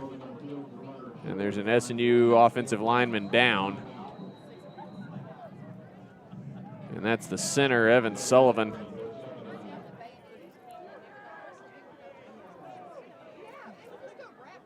Who is arguably the last offensive lineman SNU needs hurt. Yeah. Not a ton of depth along this offensive line. Yeah, and center is just kind of a unique position. You don't always have your most skilled or talented offensive lineman at center, but you have your smartest offensive lineman at center. Not saying centers can't be your best offensive lineman. Not saying he's not the best offensive lineman. I'm saying more. When you lose a center, it's not just the snap exchange that you're worried about. Centers carry a big load on the offensive line, organizing and structuring what happens before each play. And when you put a new center in, those things can often get confused. Certainly, Coach Hayda's staff is equipped for injuries and knows they're a part of the game. But you hate to see any player go down. Sullivan moving very slowly. That right leg, ankle area seems to be the issue. The backup center, Devin Rovito, redshirt senior out of Upland, California, wears number 60 in for the first time this season.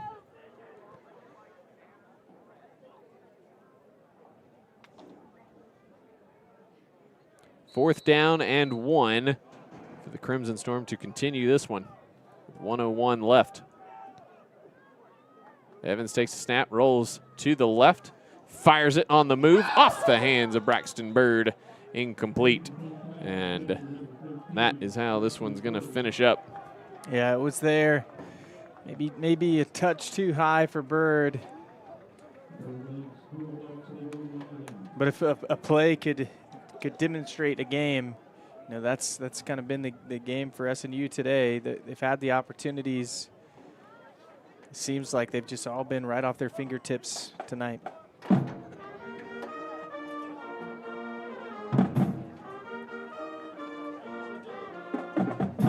So SNU will drop to 1-6 with this loss to the Bulldogs. Southwestern will move to 3-4, snapping a 2-game losing streak. Bulldogs still running plays here. Norris over the left side, rather, gets enough for the first down. I think they will have to run. Actually going to mark him. Nope, they're going to give him the first down. Yeah, they're going to have to run at least one more play here.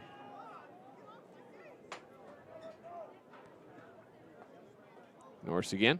No, it's Etheridge this time. Taken down by Elijah Simons, Carter Brock. And that should do it. Except for the fact that the Bulldogs are going to run another play. Okay. Norris on the left side. Carrying tackler, still running hard into SNU territory. And they're calling, victory formation for the Bulldogs. That should do it, Luke. Looks like they're going to run another one here. 5 seconds left. Norris met in the backfield, and Wyatt Brown said that's enough of that. So that's going to do it here in Bethany. And we've got a little fracas being averted here. So the final score here in Bethany tonight, Southwestern Oklahoma State wins this one 31-6 over Southern Nazarene. A tough one here for the Crimson Storm as the Bulldogs were able to really just impose their will on the ground tonight. 56 carries for 322 yards, average nearly 6 yards per carry this evening. Tough one for the Crimson Storm defense, which has been playing really well this year. And Landry, this was kind of the first time we've seen them really just kind of, get dominated a little bit at times. Yeah, they got pushed around. Yeah, especially on the defensive line. And that's, we've been really pleased. I know the coaching staff has too, with the effort level that they've shown all season and really just the overall play. Yeah, and tonight, SWASU was just able to kind of impose their will on this defense, and even defensively, they were kind of able to assert themselves in the right times. And just in a lot of ways, a bit uncharacteristic from this SNU defense in particular. Lots of areas for growth and success, though. I mean, the offense, in some ways, played as best as they have all season. They just weren't able to finish those drives. They have 2 missed field goals, a couple opportunities where they're crushed by their own penalties or snap over the head. They're right there. They're right on the brink of tipping it over, and they just need to put it together for a full game. You look at the numbers for the Crimson Storm, and on the ground, doesn't look great. 45 carries, 157 yards, and then you factor in the fact that SNU had well over 240 yards gained tonight, but just on 7 or 8 plays, they lost over 70 yards with the bad snap, several sacks. Bryson Evans was sacked 3 times. You had some negative rush plays in general, but just a tough way to go about things, setting you behind the sticks, negating momentum, but again, you got to look at the positive side of things as well. They were able to move the ball very effectively tonight. Sure. They had plenty of opportunities, and just bad timing on some of those negative plays really put them in bad positions where they were unable to finish drives ultimately. And like you mentioned earlier, 12 penalties for 107 yards. Certainly not going to help. Neither is 3 of 14 on third down conversions. But overall, there are positives to take away. The offense definitely still needs to finish. Yep. But the movement is a very good sign, especially going into a week against Northwestern where, you should have an advantage up there in Alva. Yeah, absolutely. You're going to have a week to get back right.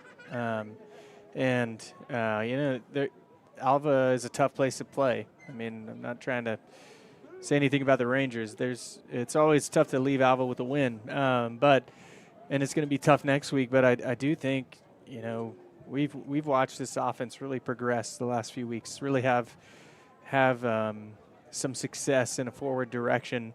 It's those mental errors, those small things that they need to clean up to really propel them to consistency and to points on the board regularly. When we think about that ECU game, it was a low-scoring, kind of weird game, but the offense was able to take advantage when they needed to, and we really haven't seen that since. And look toward next week for those opportunities to present themselves again. Again, on the road in Alva next week at Northwestern Oklahoma State, then on the road in Russellville against Arkansas Tech before the Crimson Storm come home and finish the year at home over those last two against Harding on homecoming and Oklahoma Baptist on senior day. Crimson Storm fans, not the result we wanted, but still positives to take away, and certainly. That's what we're going to hang our hat on and look for the Crimson Storm to bounce back next week and snap what is now a four-game losing streak and their second straight to the Bulldogs. Again, their first loss here in Bethany to the Bulldogs since 2016. Pretty remarkable feat there, but that is now in the books. Again, the final score this evening, 31-6. Southwestern gets the win over Southern Nazarene. That's going to do it for us here from SNU Football Stadium. For all of us at SNU Athletics, my partner, Landry Franks, and our producer, Grant McNew. That is everything. My name is Luke McConnell. Good evening from Bethany, and bolts up, everyone.